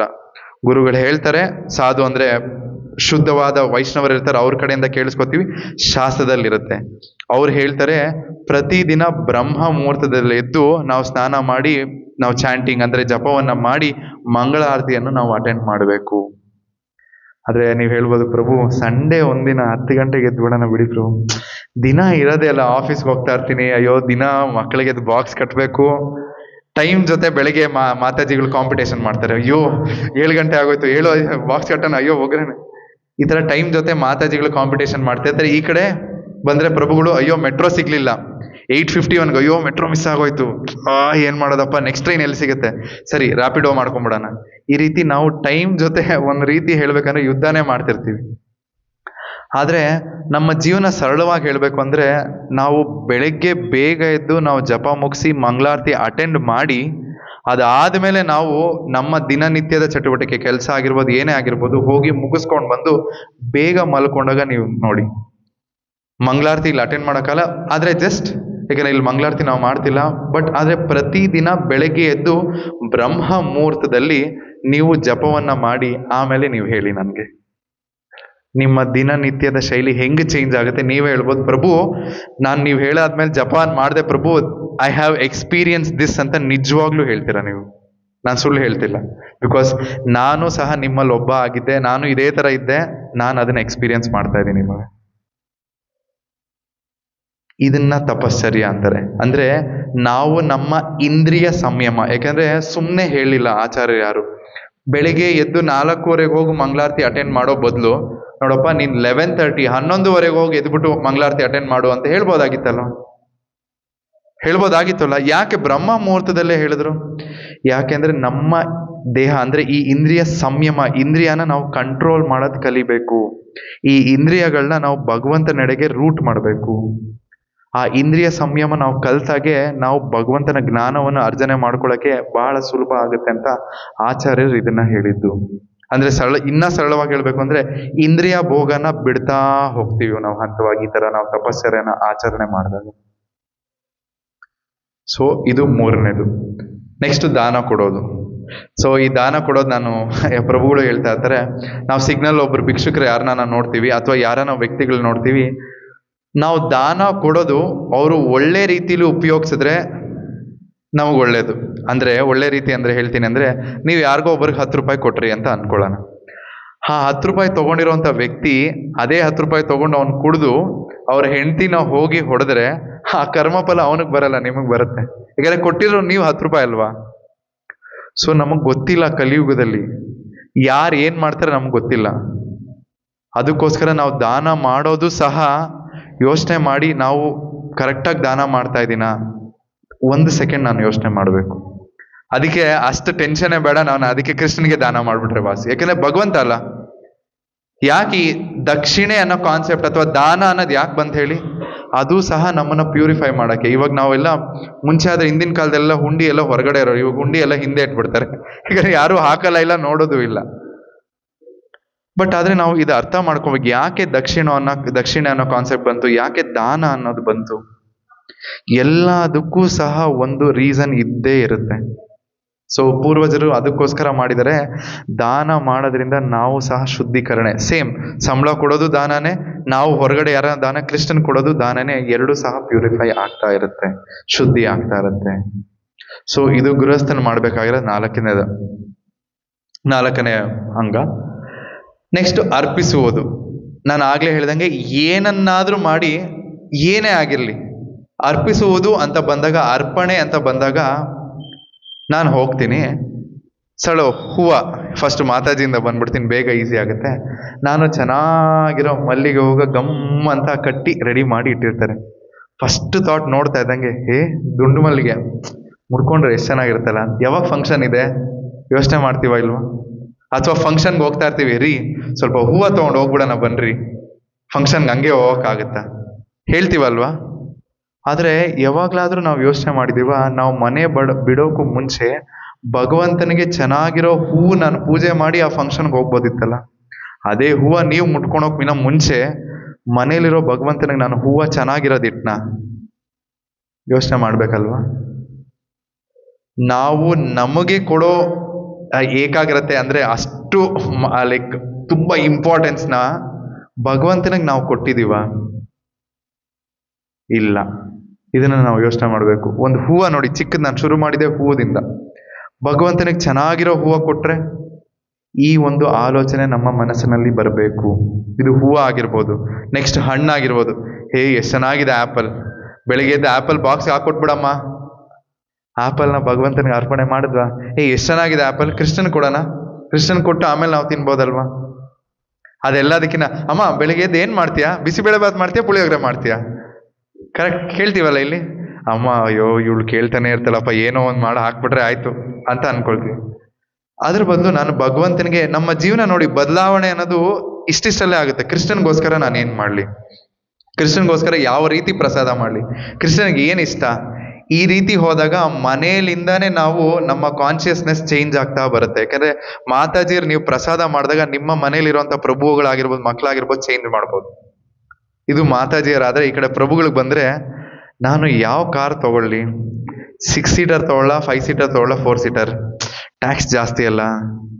ಅದೇ ನಾವು ಯೋಚನೆ ಮಾಡಬೇಕು, ಈ ಕಾರ್ ತಗೊಂಡ್ರೆ ನಾನು ಭಕ್ತರನ್ನ ಕೂರಿಸ್ಕೊಂಡು ಹೋಗ್ಬೋದಾ, ಅಥವಾ ಪ್ರಸಾದ ತಗೊಂಡ್ಬರ್ಬೋದಾ, ನಾನು ಯಾವ ರೀತಿ ಸೇವೆ ಮಾಡ್ಬೋದು, ನಾನು ಈ ಕಾರಲ್ಲಿ ನಾನು ಭಕ್ತರನ್ನ ಬಿಡ್ಬೋದಾ, ಅಥವಾ ಯಾವ ರೀತಿ ಈ ಒಂದು ಕಾರ್ ಆಗಿರ್ಬೋದು, ಅಥವಾ ನಾವು ಪ್ರಭುಗಳು ಏನೇ ಒಂದು ಯೋಚನೆ ಮಾಡೋದು, ಇದರಿಂದ ನಾನು ಕೃಷ್ಣನಿಗೆ ಏನ್ ಮಾಡಕ್ ಸಾಧ್ಯ, ಅದನ್ನ ನಾವು ಯೋಚನೆ ಮಾಡಬೇಕು. ನಾನು ಒಂದು ಟೇಬಲ್ ತೊಗೊಬೋದು, ಈ ಟೇಬಲ್ ಏನಾದರೂ ಭಗವಂತನಿಗೆ ಉಪಯೋಗ ಆಗುತ್ತಾ, ಸೆಂಟರ್ಗೆ ಏನಾದರೂ ಯೂಸ್ ಆಗುತ್ತಾ, ಈ ರೀತಿ ಇದನ್ನ ನಾವು ಡೌಟೈಲಿಂಗ್ ಅಂತ ಹೋಗ್ತೀವಿ. ನಾವು ಪ್ರತಿಯೊಂದು ಚಟುವಟಿಕೆ ಏನೇ ಮಾಡಲಿ, ಭಗವಂತನಿಗೆ ಯಾವ ರೀತಿ ನಾನು ಅರ್ಪಣೆ ಮಾಡಲಿ, ಪ್ರತಿಯೊಂದು ವಿಷಯ ಯಾವ ರೀತಿ ನಾನು ನನ್ನ ಭಗವಂತನಿಗೆ ಅರ್ಪಣೆ ಮಾಡಲಿ, ಈ ಒಂದು ಜಾಗೃತಿ ಅಥವಾ ಆಲೋಚನೆ ನಮ್ಮಲ್ಲಿ ಬಂದಾಗ ನಾವು ನಿಜವಾದ ಕರ್ಮಯೋಗ ಹಂತಕ್ಕೆ ಬರ್ತಾ ಇದ್ದೀವಿ ಅಂತ ಅರ್ಥ. ಇಷ್ಟು ಗೃಹಸ್ಥರು ಫಾಲೋ ಮಾಡಲೇಬೇಕಾದ 5 ಅಂಶ. ಇದು ಕೃಷ್ಣ ಹೇಳಿರೋದು. ನೀನೇನೇ ಮಾಡಪ್ಪ, ನೀನೇನೇ ತಿನ್ನು, ನೀನೇನೇ ದಾನ ಮಾಡು, ನೀನೇನೇ ಅರ್ಪಣೆ ಮಾಡು, ನೀನೇನೇ ತಪಶ್ಚರ್ಯ ಮಾಡು, ಅರ್ಜುನ ನನಗೋಸ್ಕರ ಮಾಡು ನೀನು. ಸರಿ ಪ್ರಭು, ಇಷ್ಟೆಲ್ಲ ನಾನು ಮಾಡ್ತೀನಿ. ನಾವೆಲ್ಲ ಭೌತಿಕ ಜಗತ್ತಿನಲ್ಲಿರೋರಲ್ಲ. ಸರಳವಾಗಿ ನಾವು ಹೇಳ್ಬೇಕಂದ್ರೆ, ನಾನು ಏನೇ ಯಾರಿಗಾನ ಒಬ್ರಿಗೆ ಏನಾದ್ರೂ ಮಾಡಿದ್ರೆ ನಾನು ಫಸ್ಟ್ ಎಕ್ಸ್ಪೆಕ್ಟ್ ಮಾಡೋದೇನು ಹೇಳಿ? ಅದರಿಂದ ನನಗೆ ಅಲ್ಲಿಂದ ಜಾಸ್ತಿ ಬೇಗ ಬರ್ತಾ ಇದೆ. ಅದರಿಂದ ಲಾಭ ಏನು? ಕೃಷ್ಣ ಅದಕ್ಕೂ ಬೇಜಾರು ಪಡ್ಕೋಬೇಡಪ್ಪ. ಇನ್ಸೆಂಟಿವ್ ಅಂದ್ರೆ ಈ ತರ ನೀನ್ ಮಾಡಿದ್ರೆ ನಿನಗೇನಪ್ಪ ಪ್ರಯೋಜನ ಅನ್ನೋದನ್ನ ನೆಕ್ಸ್ಟ್ ಶ್ಲೋಕದಲ್ಲಿ ಕೃಷ್ಣ ಕೊಟ್ಟೆ. ಕೃಷ್ಣನ್ ಗೊತ್ತು ನಾವು ಹೇಗೆ ಅಂತ. ನೆಕ್ಸ್ಟ್ ಶ್ಲೋಕದಲ್ಲಿ ಅದಕ್ಕೆ ಉತ್ತರ ಕೊಡ್ತಾನೆ. ಬಟ್ ಆದ್ರೆ ಅದಕ್ಕೂ ಹೋಗೋಕ್ಕೂ ಮುಂಚೆ ನಾವು ಭಾವಾರ್ಥ ಓದೋಣ. ಸೊ ಇಷ್ಟು ಅರ್ಥ ಆಯ್ತಲ್ಲ ಗೃಹಸ್ಥರಿಗೆ. ಇದು ಗೃಹಸ್ಥರಿಗೋಸ್ಕರನೇ ಇರುವಂತ ಶ್ಲೋಕ ಅಂಡ್ ಗೃಹಸ್ಥರು ಫಾಲೋ ಮಾಡ್ಬೇಕಾಗಿರುವಂತ 5 ಅಂಶ. ಸೊ ಪ್ರಭುಪಾದರು ಭಾವಾರ್ಥ ತುಂಬಾ ಚೆನ್ನಾಗಿದೆ. ಅದ್ರ ಟೈಮ್ ಇಲ್ಲ, ಬೇಗ ಹೇಳಕ್ಕೆ ಪ್ರಯತ್ನ ಮಾಡ್ತೀನಿ. ಭಾವಾರ್ಥ: ಹೀಗೆ ಯಾವುದೇ ಸನ್ನಿವೇಶದಲ್ಲಿಯೂ ಕೃಷ್ಣನನ್ನು ಮರೆಯದಂತೆ ತನ್ನ ಬದುಕನ್ನು ರೂಪಿಸಿಕೊಳ್ಳುವುದು ಪ್ರತಿಯೊಬ್ಬನ ಕರ್ತವ್ಯ. ಪ್ರಭುಪಾದರು ಸುಮ್ಮನೆ ಹೀಗೆ ಯಾವುದೇ ಸನ್ನಿವೇಶದಲ್ಲೂ ಕೃಷ್ಣನನ್ನು ಮರೆಯದಂತೆ ತನ್ನ ಬದುಕನ್ನು ರೂಪಿಸಿಕೊಳ್ಳುವುದು ಪ್ರತಿಯೊಬ್ಬನ ಕರ್ತವ್ಯ ಅಂತ ಹೇಳ್ಬಿಟ್ರು. ಪ್ರತಿಯೊಬ್ಬನ ಕರ್ತವ್ಯ ಅಂತ ಹೇಳ್ಬಾರ್ದಾಗಿತ್ತಲ್ಲ. ಸುಮ್ಮನೆ ಇದನ್ನ ಫಾಲೋ ಮಾಡಪ್ಪ ನೀನು ಕರ್ತವ್ಯ ಅಂತ ಹೇಳ್ದೆ ಆಗಿರ್ಬೋದಾಗಿತ್ತು ಪ್ರಭುಪಾದರು. ಬಟ್ ಯಾಕೆ ಪ್ರಭುಪಾದರು ಇಲ್ಲಿ ಕರ್ತವ್ಯ ಅಂತ ಸ್ಟ್ರೆಸ್ ಮಾಡಿದ್ರು? ಪ್ರತಿಯೊಬ್ಬನು ಇದನ್ನ ಫಾಲೋ ಮಾಡಲೇಬೇಕು, ಏನೋ ಒಂದು ರೀಸನ್ ಇರುತ್ತಲ್ಲ. ಓಕೆ, ಇದನ್ನ ಹೇಗೆ ಅರ್ಥ ಮಾಡ್ಕೊಳೋದಂದ್ರೆ, ನಾವೆಲ್ಲರೂ ಭಕ್ತರಾಗಿ ನಮಗೆ ಒಂದು ಗುರಿ ಇದೆ. ಏನು ನಮ್ಮ ಗುರಿ? ಭಗವಂತನ ಧಾಮಕ್ಕೆ. ನೀವೆಲ್ಲರೂ ಕೈ ಎತ್ತಿದ್ರಲ್ಲ ಆಗ್ಲೇ, ನಾವು ಭಗವಂತನ ಧಾಮಕ್ಕೆ ವಾಪಸ್ ಹೋಗ್ಬೇಕು. ಅಂದ್ರೆ ಕೃಷ್ಣನ ಲೋಕಕ್ಕೆ ನಾವು ವಾಪಸ್ ಹೋಗ್ಬೇಕು, ಗೋಲೋಕ ವೃಂದಾವನ. ಇದು ನಮ್ಮ ಗುರಿ. ಸೊ ಪ್ರಭುಪಾದರು ಯಾಕೆ ಕರ್ತವ್ಯ ಅಂತ ಹೇಳಿದ್ರಂದ್ರೆ, ಇಲ್ಲಿ ನಮ್ಮ ಇಡೀ ಜೀವನ, ನಾನು ಆಗ್ಲೇ ಹೋದ್ ಕ್ಲಾಸಲ್ಲೂ ಹೇಳಿದೆ, ಹಲವಾರು ಜೀವರಾಶಿಗಳ ಆದ್ಮೇಲೆ ನಮಗೆ ಈ ಭೌತಿಕ ಜಗತ್ತಿನಲ್ಲಿ ಈ ಮನುಷ್ಯನ ದೇಹ ನಮಗೆ ಸಿಕ್ಕಿರೋದು. ಇದನ್ನ ನಾವು ವ್ಯರ್ಥ ಮಾಡ್ಕೊಳ್ಬಾರ್ದು. ನಮ್ಮ ಈ ಜೀವನ ಒಂದು ಎಕ್ಸಾಮ್ ಇದ್ದಂಗೆ. ನಮ್ಮ ಜೀವನ, ಈ ಇಡೀ ಜೀವನ ಎಕ್ಸಾಮ್ ಅಂಡ್ ಇದಕ್ಕೆ ನಾವು ಪ್ರಿಪರೇಷನ್ ಆಗ್ತಾ ಇದೀವಿ. ಇಲ್ಲಿ ಸ್ಕೂಲ್ ಮಕ್ಕಳೆಲ್ಲ ಇದ್ದಾರೆ, ಅವ್ರಿಗೆ ಈಸಿಯಾಗಿ ಕೇಳ್ಬೋದು. ನಾವು ಎಕ್ಸಾಮ್ ಅಲ್ಲಿ ಚೆನ್ನಾಗಿ ಡಿಸ್ಟಿಂಕ್ಷನ್ ಅಲ್ಲಿ 98.99% ಅಲ್ಲಿ ಪಾಸ್ ಆಗ್ಬೇಕು ನೆಕ್ಸ್ಟ್ ಸ್ಟ್ಯಾಂಡರ್ಡ್ ಅಲ್ಲಿ. ಅಂದ್ರೆ ನಾವೇನ್ ಮಾಡ್ಬೇಕು ಮಾತಾಜಿ? ಯಾವಾಗಿಂದ ಓದ್ಬೇಕು? ಸ್ಟಾರ್ಟಿಂಗ್ ಇಂದಾನೇ ಓದ್ಕೊಂಡು ಹೋಗಿ ಎಕ್ಸಾಮ್ ಅಲ್ಲಿ ಅವಾಗ ಪಾಸ್ ಆಗ್ತೀವಿ. ಅದೇ ರೀತಿ ನಮ್ಮ ಈ ಜೀವನದ ಫೈನಲ್ ಎಕ್ಸಾಮ್ ಏನ್ ಗೊತ್ತಾ? ಮರಣ. ಮರಣ ಅಂದ್ರೆ ಮುಖ ಎಲ್ಲ ಚಿಕ್ಕದಾಗ್ಬಿಡುತ್ತೆ. ನಿಜವಾಗ್ಲೂ ಮರಣನೇ ನಮ್ಮ ಜೀವನದ ಫೈನಲ್ ಎಕ್ಸಾಮ್. ನಾವು ಆ ಫೈನಲ್ ಎಕ್ಸಾಮ್ಗೆ ಪ್ರಿಪೇರ್ ಆಗ್ಲಿಲ್ಲ ಅಂದ್ರೆ, ಫೇಲ್ ಆದ್ರೆ ಮತ್ತೆ ಈ ಭೌತಿಕ ಜಗತ್ತಿಗೆ ಬರ್ತಾನೆ ಇದೀವಿ. ಅಂದ್ರೆ ಈ ಜನನ ಮರಣ ಚಕ್ರವನ್ನ ನಾವು ಪಾರ್ ಮಾಡಿ ಹೊರಗಡೆ ಹೋಗಕ್ ಆಗ್ತಿಲ್ಲ. ಯಾವಾಗ? ಫೇಲ್ ಆದಾಗ. ಸೊ ಫೇಲ್ ಅಂದ್ರೆ ನಾವು ಕೃಷ್ಣನನ್ನ ನಮ್ಮ ಅಂತ್ಯ ಕಾಲದಲ್ಲಿ ನೆನಪು ಮಾಡ್ಕೊಳ್ದೇ ಇದ್ದಾಗ, ಅಂತ್ಯ ನಾರಾಯಣ ಸ್ಮೃತಿ ಆಗದೆ ಇದ್ದಾಗ ಫೇಲ್ ಆಗ್ತೀವಿ. ಮತ್ತೆ ಈ ಭೌತಿಕ ಜಗತ್ತಿಗೆ ಬರ್ತೀವಿ. ಈ ಭೌತಿಕ ಜಗತ್ತೇನು? ದುಃಖಾಲಯಂ ಅಶಾಶ್ವತಂ. ಯಾರಿಗಾದ್ರೂ ಸಂತೋಷ ಇದೆಯಾ? ಏನಾದ್ರೂ ಒಂದು ಸಂತೋಷ ಇರುತ್ತೆ, ಬಟ್ ಅದ್ರ ಜೊತೆಗೆ ಏನಾದ್ರೂ ಒಂದು ಸಮಸ್ಯೆ ಇರುತ್ತಾ ಇರಲ್ವಾ? ಏನೋ ಒಂದು ಸರಿ ಹೋಯ್ತು ಅಂದ್ರೆ ಮತ್ತಿನ್ನೇನೋ ಒಂದು ಸಮಸ್ಯೆ ಶುರುವಾಗುತ್ತೆ. ಯಾವತ್ತನ ನಾವು ಅನ್ಕೊಂಡಿದೀವ ಒಂದು ಹಬ್ಬ ಸ್ವಲ್ಪ ನೆಮ್ಮದಿಯಾಗಿ ಕೂತ್ಕೊಂಡೆಪ್ಪ ಭಾನುವಾರ ಅಂದ್ರೆ ಇನ್ನೊಂದು ಸಮಸ್ಯೆ ಬರುತ್ತೆ. ಸೊ ಸಮಸ್ಯೆ ಅನ್ನೋದು ನಿಲ್ತಾ ಇಲ್ಲ. ನಾವು ಪರಿಹಾರ ಹುಡುಕ್ತಾ ಇದೀವಿ. ಒಂದ್ ಸಮಸ್ಯೆ ಬರುತ್ತೆ, ಪರಿಹಾರ ಹುಡುಕ್ತೀವಿ, ಸರಿ ಹೋಗುತ್ತೆ. ಇನ್ನೊಂದು ಸಮಸ್ಯೆ ಬರುತ್ತೆ, ಪರಿಹಾರ. ಈ ತರ ಹುಡ್ಕೊಂಡೇ ಹೋಗ್ತಾ ಇದೀವಿ, ಸಮಸ್ಯೆ ನಿಲ್ತಾ ಇಲ್ಲ. ಇಂಥ ದುಃಖಾಲಯಂ ಅಶಾಶ್ವತಂ. ಸೊ ಅದಕ್ಕೋಸ್ಕರ ಪ್ರಭುಪಾದರು ಯಾಕೆ ಇಲ್ಲಿ ಕರ್ತವ್ಯ ಅಂದ್ರು, ಯಾವುದೇ ಸನ್ನಿವೇಶದಲ್ಲಿಯೋ ಕೃಷ್ಣನನ್ನು ಮರೆಯದಂತೆ ತನ್ನ ಬದುಕನ್ನು ರೂಪಿಸಿಕೊಳ್ಳುವುದು ಪ್ರತಿಯೊಬ್ಬನ ಕರ್ತವ್ಯ ಹೇಳಿದ್ ಇದೇ ರೀಸನ್ಗೆ ನಾವು ಈ ರೀತಿ ಪ್ರತಿ ಸನ್ನಿವೇಶದಲ್ಲೂ ಅಂತ ಪ್ರಭುಪಾದರು ಭಾವಾರ್ಥದಲ್ಲಿ ಬರೆದಿದ್ದಾರೆ. ಪ್ರತಿ ಸನ್ನಿವೇಶ ಅಂದ್ರೆ ಪ್ರತಿ ಕ್ಷಣ. ಈ ರೀತಿ ಪ್ರತಿ ಸನ್ನಿವೇಶದಲ್ಲೂ ನಾವು ನೆನಪು ಮಾಡ್ಕೊಂಡು ಪ್ರಾಕ್ಟೀಸ್ ಮಾಡ್ತಾ ಇದ್ದಾಗ, ನೀವು ಹೇಳ್ದಂಗೆ ಎಕ್ಸಾಮ್ ಮಾಡ್ತಾ ಫೈನಲ್ ಎಕ್ಸಾಮ್ ಅಲ್ಲಿ ಯಾರು ನೆನಪಾಗ್ತಾರೆ? ಸೊ ನಮ್ಮ ಕರ್ತವ್ಯ ಪೂರ್ಣ ಆಯ್ತು, ವಾಪಸ್. ಅದಕ್ಕೋಸ್ಕರ ಪ್ರತಿ ಸನ್ನಿವೇಶದಲ್ಲೂ ಜ್ಞಾಪಕ ಇಟ್ಕೊಳ್ಳಿ, ನಮ್ಮ ಲೈಫ್ ಎಕ್ಸಾಮ್. ನಾವು ಇದನ್ನ ಸೀರಿಯಸ್ ಆಗಿ ತಗೊಳ್ಳೇಬೇಕು. ಅಯ್ಯೋ ಪ್ರಾಬ್ಲಮ್ ಬರುತ್ತೆ ಪ್ರಭು, ನನಗೆ ಜಪ ಮಾಡಕ್ ಆಗ್ತಿಲ್ಲ. ಎಷ್ಟು ದಿನ ಪ್ರಾಬ್ಲಮ್? ಎಲ್ಲರಿಗೂ ಇದ್ದೇ ಇದಲ್ವಾ? ಯಾರಿಗಾನ ಪ್ರಾಬ್ಲಮ್ ಇಲ್ಲ ಅಂತ ಇದೀವ? ಎಷ್ಟು ದಿನ? ಸರಿ ಪ್ರಾಬ್ಲಮ್ ಬಿಡಿ, ಎಷ್ಟು ದಿನ ನಾವು ರೀಸನ್ಸ್ ಕೊಡ್ತೀವಿ? ಸರಿ, ರೀಸನ್ಸ್ ಅಲ್ಲ, ನಾವು ಉದಾಹರಣೆಯಿಂದ ಹೋಗೋಣ. ಓಕೆ, ನನ್ನ ನಾದ್ನಿ ಹೇಳ್ತಾ ಇದ್ದ, ನನ್ನ ನಾದ್ನಿ ಹತ್ರ ಮಾತಾಡ್ತಿದ್ದೆ, ನನ್ನ ಹೆಂಡತಿ ತಂಗಿ ಅವರೆಲ್ಲ ಫಿಲಮ್ಗೆ ಹೋಗ್ತಾ ಇದ್ರು. ಅವರೆಲ್ಲ ಟಿಕೆಟ್ ಬುಕ್ ಮಾಡಿರ್ತಾರೆ, ಭೌತಿಕ ಜಗತ್ತಿನ ಸಿನಿಮಾನೇ. ಅವರು ಬೆಳಿಗ್ಗೆ 8:30 ಏನೋ ಟಿಕೆಟ್ ಸಿಕ್ಕಿಲ್ಲ, ಟಿಕೆಟ್ ಬುಕ್ ಮಾಡಿಬಿಟ್ಟಿದ್ದಾಳೆ ಅವಳು. ಎಷ್ಟು ಹಡಾವಿಡಿ, ಎಷ್ಟು ಹತ್ರ, ಅಯ್ಯೋ 8:30 ಸಿನಿಮಾ ಶುರು ಆಗ್ಬಿಡುತ್ತೆ, ಟಿಕೆಟ್ ಚೆಕ್ ಮಾಡ್ತಾರೆ, ನಾವು ಬೇಗ ಹೋಗ್ಬೇಕು ಬೇಗ ಹೋಗ್ಬೇಕು. ನಾನು ಹೇಳ್ದೆ, ಸೋಮವಾರ ಟಿಕೆಟ್ ಸಿಕ್ಕಿರೋದಲ್ಲ, ನಿನಗೆ ಕೆಲಸ ಇಲ್ಲ ಅಂದ್ರೆ, ರಜಾ ಹಾಕಿದ್ದೀನಿ ಬಾವಾ ಅಂದು. ಸರಿ ಆಯ್ತು, ಏನಕ್ಕೆ ಇಷ್ಟ, ಒಂದು 10 ನಿಮಿಷ ತಾನೆ ಸಿನಿಮಾ, ಆಮೇಲೆ ಮತ್ತೆ ಮೊಬೈಲಲ್ಲೆಲ್ಲ ಎಲ್ಲಾನ ಬರುತ್ತಲ್ಲ ನೋಡ್ಕೋಬಾ. ಬಾವಾ ಫಸ್ಟ್ ಡೇ ಫಸ್ಟ್ ಶೋನೇ ಹೋಗ್ಬೇಕು ಬಾವಾ, ನಾವು ಫಸ್ಟ್ ಡೇ ಫಸ್ಟ್ ಶೋ. ಅಲ್ಲ, ಮೊನ್ನೆ ತಾನೇ ಹೇಳ್ತಿದ್ದೆ ಅವಳಿಗೆ ಸ್ವಲ್ಪ ಹುಷಾರಿರ್ಲಿಲ್ಲ ಅಲ್ಲ ನಿನ್ಗೆ ಅಂದ್ರೆ, ಸರಿ ಹೋಗುತ್ತೆ ಬಾವಾ, ಪರವಾಗಿಲ್ಲ, first day first show attend ಮಾಡ್ಬೇಕು. ನಾನು ಹೇಳ್ದೆ, ನಾನು ಅವತ್ತು ನಿನ್ ಸತ್ಸಂಗಕ್ಕೆ ಬಂದೆ, ರೀಸನ್ ಕೊಟ್ಟೆ ಅಂದ್ರೆ, ಬಾವಾ ಸಿನಿಮಾ ಬಾವಾ ಅಂದವಳು. ನಾನು ಅವಾಗ ಅನ್ಕೊಂಡೆ, ನೋಡು, ಭಕ್ತಿಗಾದ್ರೆ ನೀನ್ ರೀಸನ್ ಕೊಡ್ತಾ ಇದೀಯ, ಸಿನಿಮಾಗಾದ್ರೆ ನೀನ್ ರೀಸನ್ ಕೊಡ್ತಾ ಇಲ್ಲ. ಅವಾಗ ಅವಳಿಗೆ ಮನವರಿಕೆ ಆಯ್ತು, ಹೌದಲ್ವಾ ಅಂತ. ಇದು ಸರಳವಾದ ಉದಾಹರಣೆ. ನಾವು ಎಷ್ಟು ಸಲ ನಾವು ರೀಸನ್ ಕೊಟ್ಟಿರ್ಬೋದು ಹೇಳಿ. ಜಪಮಾಲೆ ಹಿಡ್ಕೋತೀನಿ, ಅಯ್ಯೋ ಆಮೇಲೆ ಮಾಡೋಣ, ಅಥವಾ ಬೆಳಿಗ್ಗೆ ಮಾಡ್ಬೇಕು ಅನ್ಕೋತೀನಿ, ಆಮೇಲೆ ಮಾಡೋಣ. ಈ ತರ ನಮಗ್ ನಾವು ರೀಸನ್ ಕೊಟ್ಟಿರಲ್ವಾ? ಅಫ್ಕೋರ್ಸ್ ಕೊಟ್ಟಿರ್ತೀವಿ. ಭಕ್ತಿ ಅಂತ ಬಂದಾಗ ನಾವು ಪೋಸ್ಟ್ಪೋನ್ ಮಾಡೋದೇ ಜಾಸ್ತಿ. ಪ್ರೀಫೋನ್ ಬಿಟ್ಬಿಡಿ, ಪೋಸ್ಟ್ಪೋನೇ ಮಾಡ್ತಿರ್ತೀವಿ. ಇವತ್ತಾಗ್ಲಿಲ್ಲ, ನಾಳೆ ಮಾಡೋಣ ಬಿಡು ರೀ. ಪೂಜೆ ಮಾಡ್ರಿ ಇವತ್ತು ಅಂದ್ರೆ, ನಾಳೆ ಮಾಡೋಣ ಬಿಡೆ ರೀ. ಹೂವು ಒಂದ್ ಸ್ವಲ್ಪ ನಾಳೆ ತಂದ್ಕೊಡ್ತೀನಿ ಬಿಡೆ. ಅದು ಹೂವು ಚೆನ್ನಾಗೇ ಇದೆಯಲ್ಲ. ಅಥವಾ ಮಾತಾಜಿ ಹತ್ರ ಬಂದ್ರೆ, ಅಯ್ಯೋ ಇವತ್ತೆಲ್ಲ ಕಷ್ಟ ಆಯ್ತು, ಅಡ್ಗೆ ಎಲ್ಲ ಮಾಡಿ ನಂಗೆ ಸುಸ್ತಾಗ್ತಿದೆ, ಎಷ್ಟು ಅಡ್ಗೆ ಮಾಡಿ ಮಾಡಿ ನನ್ಗೆ ಸಾಕಾಯ್ತು, ನಾಳೆ ನಾನು ಮಾಡ್ತೀನಿ ಪೂಜೆ. ಭಗವಂತ ಅಂತ ಬಂದಾಗ ನಾವು ಪೋಸ್ಟ್ಪೋನ್ ಮಾಡ್ತೀವಿ. ಎಷ್ಟು ಮಾತ್ರ ಸರಿ ಇದು? ಭಗವಂತನಿಗೆ ರೀಸನ್ ಕೊಡೋದು ಸರಿನಾ? ಇಲ್ಲ ಅಲ್ವಾ? ಯೋಚನೆ ಮಾಡ್ಬೇಕು ನಾವು ನಮ್ಮ ಜೀವನದಲ್ಲಿ ಆದ್ಯತೆ, ಪ್ರಯಾರಿಟಿ ಅಂತ ಬಂದಾಗ ಭಗವಂತ ಫಸ್ಟ್. ಏನೇ ಆಗ್ಲಿ ಫಸ್ಟ್ ಭಗವಂತ. ಪೂಜೆ ಫಸ್ಟ್. ನಾನು ಉಪವಾಸ ಇದ್ರು ಬರೋಲ್ಲ, ಫಸ್ಟ್ ನಾನು ಪೂಜೆ ಮಾಡ್ತೀನಿ, ಫಸ್ಟ್ ನಾನು ಜಪ ಮಾಡ್ತೀನಿ, ಆಮೇಲೆ ಎಲ್ಲ. ಇದನ್ನ ಯಾವಾಗ ನಾನು ನನ್ನ ಜೀವನದಲ್ಲಿ ಅನುಸರಿಸ್ತೀನೋ ಆಗ ಈಗ ಈ ಇದ್ರಲ್ಲಿ ಬರ್ದಂಗೆ ಎಲ್ಲಾ ಸನ್ನಿವೇಶದಲ್ಲೂ ನಾವು ಭಗವಂತನ ತರಕ್ಕೆ ಶುರು ಮಾಡ್ತೀವಿ. ಯಾವಾಗ ನಾವು ಭಗವಂತನಿಗೆ ಮೊದಲನೇ ಆದ್ಯತೆ ಕೊಡ್ಕೊಂಡು ಹೋಗೋಕೆ ಶುರು ಮಾಡ್ತೀವಲ್ಲ, ಆವಾಗ ನಮ್ಗೆ ಅಭ್ಯಾಸ ಶುರು ಆಗ್ತಾ ಹೋಗುತ್ತೆ. ಆ ಅಭ್ಯಾಸ ಶುರು ಆಗ್ತಾ ಆಗ್ತಾ ಎರಡನೇ ಹಂತ ಏನಾಗುತ್ತೆ ಅಂದ್ರೆ, ಎಲ್ಲಾ ಸನ್ನಿವೇಶದಲ್ಲೂ ಈ ಅಭ್ಯಾಸ ಮುಂದುವರಿತಾ ಹೋಗುತ್ತೆ. ಆಗ ಇದು ಕರ್ತವ್ಯ ಆಗಿ ನಮ್ಮ ಜೀವನದ ಎಕ್ಸಾಮ್ನ ನಾವು ಕ್ಲಿಯರ್ ಮಾಡ್ತೀವಿ.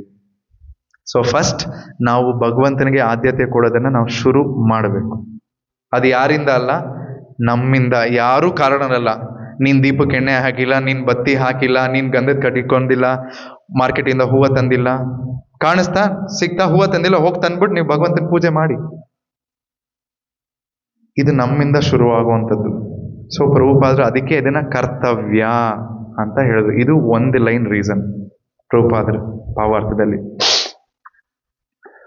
ನೆಕ್ಸ್ಟ್ ಪ್ರಭುಪಾದರು, ಟೈಮೇ ಸಾಲ. ಪ್ರತಿಯೊಬ್ಬನು ತನ್ನ ದೇಹ ಮತ್ತು ಆತ್ಮಗಳನ್ನು ಒಟ್ಟಿಗೆ ಇರಿಸಲು ಕೆಲಸ ಮಾಡಬೇಕಾಗುತ್ತದೆ. ಇಲ್ಲಿ ಕೃಷ್ಣನು ಮನುಷ್ಯನು ತನಗಾಗಿ ಕೆಲಸ ಮಾಡಬೇಕು ಎಂದು ಹೇಳುತ್ತಾನೆ. ಆದ್ರೆ ಕೃಷ್ಣನಿಗಾಗಿ ನಾವು ಕೆಲಸ ಮಾಡಬೇಕು. ಇಲ್ಲಿ ಪ್ರತಿಯೊಬ್ಬರು ಜೀವಿಸಲು ಏನನ್ನಾದರೂ ತಿನ್ನಲೇಬೇಕು. ಆದುದರಿಂದ ಅವನು ಕೃಷ್ಣನ ಪ್ರಸಾದವನ್ನು ಸ್ವೀಕರಿಸಬೇಕು. ಪ್ರಭುಪಾದರು ಹೇಳ್ತಿದ್ರೆ, ನಾವು ಜೀವನ ಮಾಡಕ್ಕೆ ಏನಾದ್ರೂ ತಿನ್ಲೇಬೇಕಲ್ವಾ?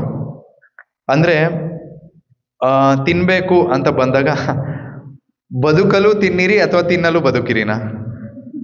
ಎಲ್ಲ ನಗ್ತೀರ ಹೇಳಿ, ಯಾವ್ದು? ಬದುಕ್ಬೇಕಾಗಕ್ಕೋಸ್ಕರ ತಿನ್ಬೇಕಾ ಅಥವಾ ತಿನ್ಬೇಕೋಸ್ಕರ ಬದುಕ್ಬೇಕಾ? ಅಂದ್ರೆ ಪ್ರಭುಪಾದ ಅದೇ ಹೇಳ್ತಿರೋದು, ನಮ್ಮ ದೇಹ ಮತ್ತೆ ಆತ್ಮನ ಎರಡು ಒಟ್ಟಿಗೆ ಇರಕ್ ಅಷ್ಟೇ ನಮಗೆ ಈ ದೇಹದ ಶುಶ್ರೂಷೆ ನಾವು ಮಾಡ್ಬೇಕು, ಅಂದ್ರೆ ತಿನ್ಬೇಕು. ಅಂದ್ರೆ ನಾನು ಆಗ್ಲೇ ಗೃಹಸ್ಥನ ರೆಸ್ಪಾನ್ಸಿಬಿಲಿಟಿ ನಾನು ಹೇಳಿದ್ನಲ್ಲ, ನಾವು ಏನೇ ಸೇವಿಸಿದ್ರು ಭಗವಂತನಿಗೆ ಅರ್ಪಣೆ ಮಾಡಿ ನಮಗೆ ಸೇವನೆ ಮಾಡಬೇಕು.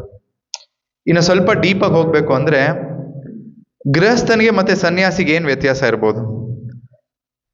ಸರಳವಾಗಿ ಹೇಳ್ಬೇಕು ಅಂದ್ರೆ, ಸನ್ಯಾಸಿ ಬೆಂಕಿ ಹಚ್ಚಲ್ಲ. ಓಕೆ, ಬೆಂಕಿ ಅನ್ನಕ್ಕಿನ್ನ ಬೆಂಕಿ ಅಂದ್ರೆ ಬೇರೆ ತರ ಅರ್ಥ ಮಾಡ್ಕೊಂತೀರ, ಒಲೆ ಹಚ್ಚಲ್ಲ. ಗೃಹಸ್ಥ ಮಾತ್ರ ಒಲೆ ಹಚ್ಚೋದು, ಸನ್ಯಾಸಿ ಒಲೆ ಹಚ್ಚಲ್ಲ. ಅದಕ್ಕೋಸ್ಕರನೇ ಗೃಹಸ್ಥನಿಗೆ ಈ ಎಲ್ಲಾ ಕರ್ತವ್ಯ ಬರೋದು. ಯಾಕಂದ್ರೆ ಸನ್ಯಾಸಿ ಪ್ರತಿಯೊಂದು ಪ್ರಸಾದ ಬೇಡಿ ತಗೊಳ್ತಾರೆ. ಗೃಹಸ್ಥ ಒಲೆ ಹಚ್ಚೋ ಕಾರಣ ಅವನು ಕರ್ಮ ಮಾಡ್ಬೇಕಾಗಿ ಬರುತ್ತೆ. ಅಂದ್ರೆ ಒಲೆ ಹಚ್ಚಬೇಕು ಅಂದ್ರೆ ಕರ್ತವ್ಯ, ಅಂದ್ರೆ ಹಣ ಬೇಕು, ಗ್ಯಾಸ್ ಬೇಕು, ಗ್ಯಾಸ್ ಸಿಲಿಂಡರ್ ಬೇಕು, ಒಲೆ ಹಚ್ಚಬೇಕು, ಅಡಿಗೆ ಮಾಡಬೇಕು, ತರಕಾರಿ ಬೇಕು, ಮಾತಾಜಿ ಇರಬೇಕು, ಈ ರೀತಿ ಕರ್ತವ್ಯಗಳು ಶುರು ಆಗುತ್ತೆ. ಇದು ಗೃಹಸ್ಥನ. ಸನ್ಯಾಸಿ ಹಂಗಲ್ಲ. ಸೊ ಇಲ್ಲಿ ಪ್ರಭುಪಾದರು ನಾವು ನಮ್ಮ ದೇಹ ಮತ್ತು ಆತ್ಮವನ್ನ ಜೋಡಣೆ ಆಗಿ ಇಟ್ಕೊಳ್ಬೇಕು ಅಂದ್ರೆ ಒಬ್ಬ ಗೃಹಸ್ಥ ಅಥವಾ ಒಬ್ಬ ಸನ್ಯಾಸಿ ಆಗಿರ್ಬೋದು, ಅವನು ತಿನ್ಬೇಕು. ಸೊ ಸರಳವಾಗಿ ಹೇಳ್ಬಿಟ್ರು ಪ್ರಭುಪಾದರು, ಕೃಷ್ಣ ಪ್ರಸಾದವನ್ನೇ ಸ್ವೀಕರಿಸ್ಬೇಕು. ಯಾಕೆ ಅಂತ ನಾನು ಆಲ್ರೆಡಿ ಹೇಳಿದೆ, ಅದು ಕರ್ಮ ಫ್ರೀ ಆಗಿರುವಂತ ಪ್ರಸಾದ. ನೀವು ನೋಡಿ, ಬರೀ ಪ್ರಸಾದನ ಏನ್ ಮಾಡ್ಬೇಡಿ. ನೀವು ಬೆಳಗ್ಗೆ ಎದ್ದು ಮಾತಾಜಿಯರ ಪ್ರಸಾದ ಮಾಡಿಕೊಟ್ರೆ ನಿಮ್ಮ ಮನೇಲಿ, ಸುಮ್ಮನೆ ಅದನ್ನ ತಗೊಂಡೋಗಿ ಅದ್ರ ಮೇಲೆ ಒಂದು ತುಳಸಿ ದಳ ಇಟ್ಬಿಟ್ಟು ಪ್ರತಿದಿನ ಇನ್ಮೇಲೆ ಬೆಳಗ್ಗೆ ಅಭ್ಯಾಸ ಮಾಡಿ. ನೀವು ಎಲ್ಲರೂ ನೆಕ್ಸ್ಟ್ ವಾರ ಕೇಳೋಣ, ಪ್ರತಿದಿನ ಇವತ್ತಿನಿಂದ ನೆಕ್ಸ್ಟ್ ಶನಿವಾರದವರೆಗೂ ಪ್ರತಿದಿನ ಬೆಳಗ್ಗೆ ಮತ್ತೆ ನಿಮ್ಮ ಬಾಕ್ಸ್ ಅಲ್ಲಿ ಆಗಿರ್ಬೋದು, ರಾತ್ರಿ ಯಾವಾಗ ಆಗಿರ್ಬೋದು, 3 ಟೈಮ್ ಪ್ರಸಾದ ಮಾಡ್ತೀರಾ, 3 ಟೈಮು ತುಳಸಿ ಇಟ್ಬಿಟ್ಟು ಭಗವಂತನ ಮುಂದೆ, ಕೃಷ್ಣನ ಮುಂದೆ ಇಡ್ರಿ. ಅದನ್ನ ಸ್ವೀಕರಿಸ್ತಾ ಹೋಗಿ. ನೀವು ನೋಡಿ ಹೇಗೆ ನಿಮ್ಮ ಕಾನ್ಶಿಯಸ್ನೆಸ್ ಚೇಂಜ್ ಆಗುತ್ತೆ ಅಂತ. ಹೌದು, ಇದೊಂದು ಕಂಡೀಷನ್. ಸತ್ವಗುಣ, ಈರುಳ್ಳಿ ಬೆಳ್ಳುಳ್ಳಿ ಇಲ್ಲದೆ ಭಗವಂತನ ಕೊಡಬೇಕು. ಓಕೆ, ಏನಾದ್ರೂ ಮಾಡಿ. ಸ್ವೀಟ್ ಸರಿ, ಕಷ್ಟ, ನನಗೆ ಖಾರ ಮಾಡಕ್ ಕಷ್ಟ ಪ್ರಭು, ನನಗೆ ಈರುಳ್ಳಿ ಬೆಳ್ಳುಳ್ಳಿ ಹಾಕದೆ ಅಭ್ಯಾಸನೇ. ಸ್ವೀಟ್ ಮಾಡಿ, ಬರೀ ನನಗೋಸ್ಕರ ಅಲ್ಲ ಗುಲಾಬ್ ಜಾಮೂನ್, ಭಗವಂತನಿಗೋಸ್ಕರ ಗುಲಾಬ್ ಜಾಮೂನ್ ಮಾಡಿ, ಪೊಂಗಲ್ ಮಾಡಿ, ಅದನ್ನ ಬಾಕ್ಸಿಗೆ ತಗೊಂಡೋಗಿ. ಅದಾದ್ಮೇಲೆ ನೋಡಿ, ಭಗವಂತ ಕರ್ಮ ಫ್ರೀ ಮಾಡಿ ಪ್ರಸಾದ ಕೊಡ್ತಿರೋದ್ರಿಂದ ನಮ್ಮ ಜೀವನದಲ್ಲಿ ಇಂಪ್ಯಾಕ್ಟ್ ಇರುತ್ತೆ. ಸೊ ಇದು ಎರಡನೇದು ಪ್ರಭುಪಾದರು ಹೇಳಿರೋದು. ನಾಗರಿಕನಾದ ಪ್ರತಿಯೊಬ್ಬ ಮನುಷ್ಯನು ಯಾವುದಾದರೂ ಧಾರ್ಮಿಕ ವಿಧಿಗಳನ್ನು ಮಾಡಲೇಬೇಕು. ಆದುದರಿಂದ ಕೃಷ್ಣನು ಅದು ನನಗಾಗಿ ಮಾಡು ಎಂದು ಹೇಳುತ್ತಾನೆ. ಇದಕ್ಕೆ ಅರ್ಚನೆ ಎಂದು ಹೆಸರು. ಪ್ರತಿಯೊಬ್ಬನಿಗೂ ಏನನ್ನಾದರೂ ದಾನ ಮಾಡುವ ಪ್ರವೃತ್ತಿ ಇದ್ದರೆ ಕೃಷ್ಣನು ಅದನ್ನು ನನಗೆ ಕೊಡು ಎಂದು ಹೇಳುತ್ತಾನೆ. ಶೇಖರವಾದ ಎಲ್ಲ ನಿವ್ವಳ ಹಣವನ್ನು ಕೃಷ್ಣ ಪ್ರಜ್ಞೆ ಆಂದೋಲನ ಮುನ್ನಡೆಸಲು ಉಪಯೋಗಿಸಬೇಕೆಂದು ಇದರ ಅರ್ಥ. ಸೇಮ್ ನಾನು ಆಗ್ಲೇ ಹೇಳ್ದಂಗೆ, ನಾವು ಯಾವುದೇ ಹೋಮ ಹವನ ಯಜ್ಞ ತಪಶ್ಚರ್ಯ ಏನೇ ಆಗ್ಲಿ ಕೃಷ್ಣನಿಗೋಸ್ಕರ ಮಾಡಬೇಕು. ಎಲ್ಲ ಹೋಮ ಯಜ್ಞಗಳಲ್ಲೂ ಸಹ ನಾವು ನೋಡಿರ್ಬೋದು, ಕೊನೆಗೆ ಲಾಸ್ಟಲ್ಲಿ ಎಲ್ಲ ಆದ್ಮೇಲೆ ಕೃಷ್ಣ ಅರ್ಪಣ ಮಸ್ತು ಅಂತ ಹೇಳ್ತಾರೆ. ಕೃಷ್ಣನಿಗೆ ಅರ್ಪಣೆ ಆಗದೆ ಹೋದಿದ್ದು ಯಾವುದೂ ಸಹ ಸಲ್ಲಲ್ಲ, ಅಂದ್ರೆ ಕಂಪ್ಲೀಟ್ ಆಗಲ್ಲ. ಯಾವುದೇ ಯಜ್ಞ ಹೋಮ ತಪಶ್ಚರ್ಯ ಯಾವುದೇ ಆಗಿರ್ಬೋದು. ಅಂಡ್ ಆಗ್ಲೇ ಹೇಳ್ದಂಗೆ, ನಾವು ಮಾಡ್ತಿರುವಂತ ಕರ್ಮದಿಂದ ಬರುವಂತ ಫಲಿತಾಂಶವನ್ನು ಸಹ ಭಗವಂತ ಕೃಷ್ಣನ ಆಂದೋಲನೆ, ಅಂದ್ರೆ ಈ ನಾವು ಇಡೀ ಸೆಂಟರ್ ನಡ್ಸಕ್ಕೆ ನಮ್ಗೆ ಸೇವೆಯ ಆ ಒಂದು ಲಕ್ಷ್ಮಿ ಬೇಕಾಗುತ್ತೆ. ಸುಮ್ಮನೆ ನಾವು ಸೆಂಟರ್ ನಡ್ಸಕ್ಕಾಗಲ್ಲ, ಕರೆಕ್ಟ್ ಅಲ್ವಾ? ನಾವು ಹೂವು ತರಬೇಕು, ಇದಕ್ಕೆ ನಮ್ಗೆ ಸೇವೆಯ ಲಕ್ಷ್ಮಿಯ ಅವಶ್ಯಕತೆ ಇರುತ್ತೆ. ಇಂಥ ಒಂದು ಭಗವಂತನ ಸೇವೆಗೆ ನಾವು ದಾನ ಕೊಡಬೇಕು. ಯಾಕಂದ್ರೆ ನಾವು ಪ್ರತ್ಯಕ್ಷವಾಗಿ ಪರೋಕ್ಷವಾಗಿ ಏನೇ ಆಗಿರ್ಬೋದು, ಭಗವಂತನ ಸೇವೆಗೆ ನಾವು ಉಪಯೋಗಿಸ್ತಾ ಇರ್ತೀವಿ. ನೋಡಿ ಎಷ್ಟು ಚೆನ್ನಾಗಿದ್ದಾನೆ ಮಾಧವ, ಎಷ್ಟು ಚೆನ್ನಾಗಿ ಹೂವು ಕಟ್ಟಿದಾರಲ್ಲ. ಅದು ಸಹ ಭಗವಂತನ ಸೇವೆಯಿಂದ ಬಂದಂತ ಹಣದಿಂದ ನಾವು ಭಗವಂತನಿಗೆ ಹೂವು ಕಟ್ಟೋದು. ಸೊ ಅದರಿಂದ ಕೊಟ್ಟಂತವ್ರಿಗೆ ಪ್ಯೂರಿಫೈ ಆಗೋದು, ಯಾಕಂದ್ರೆ ಭಗವಂತನ ಮೇಲೆ ಹೋಯ್ತದು. ಸೊ ಅದಕ್ಕೋಸ್ಕರ ಪ್ರಭುಪಾದರು ಹಾಗೆ ಭಾವಾರ್ಥದಲ್ಲಿ ಬರೆದರು. ಇನ್ನು ಲಾಸ್ಟ್ ಹೇಳ್ಬೇಕಂದ್ರೆ, ಈಗಿನ ಕಾಲದಲ್ಲಿ ಜನರಿಗೆ ಧ್ಯಾನದ ಪ್ರತಿಕ್ರಿಯೆಯಲ್ಲಿ ಬಹಳ ಒಲವು. ಈ ಯುಗದಲ್ಲಿ ಇದು ಕಾರ್ಯ ಸಾಧ್ಯವಲ್ಲ.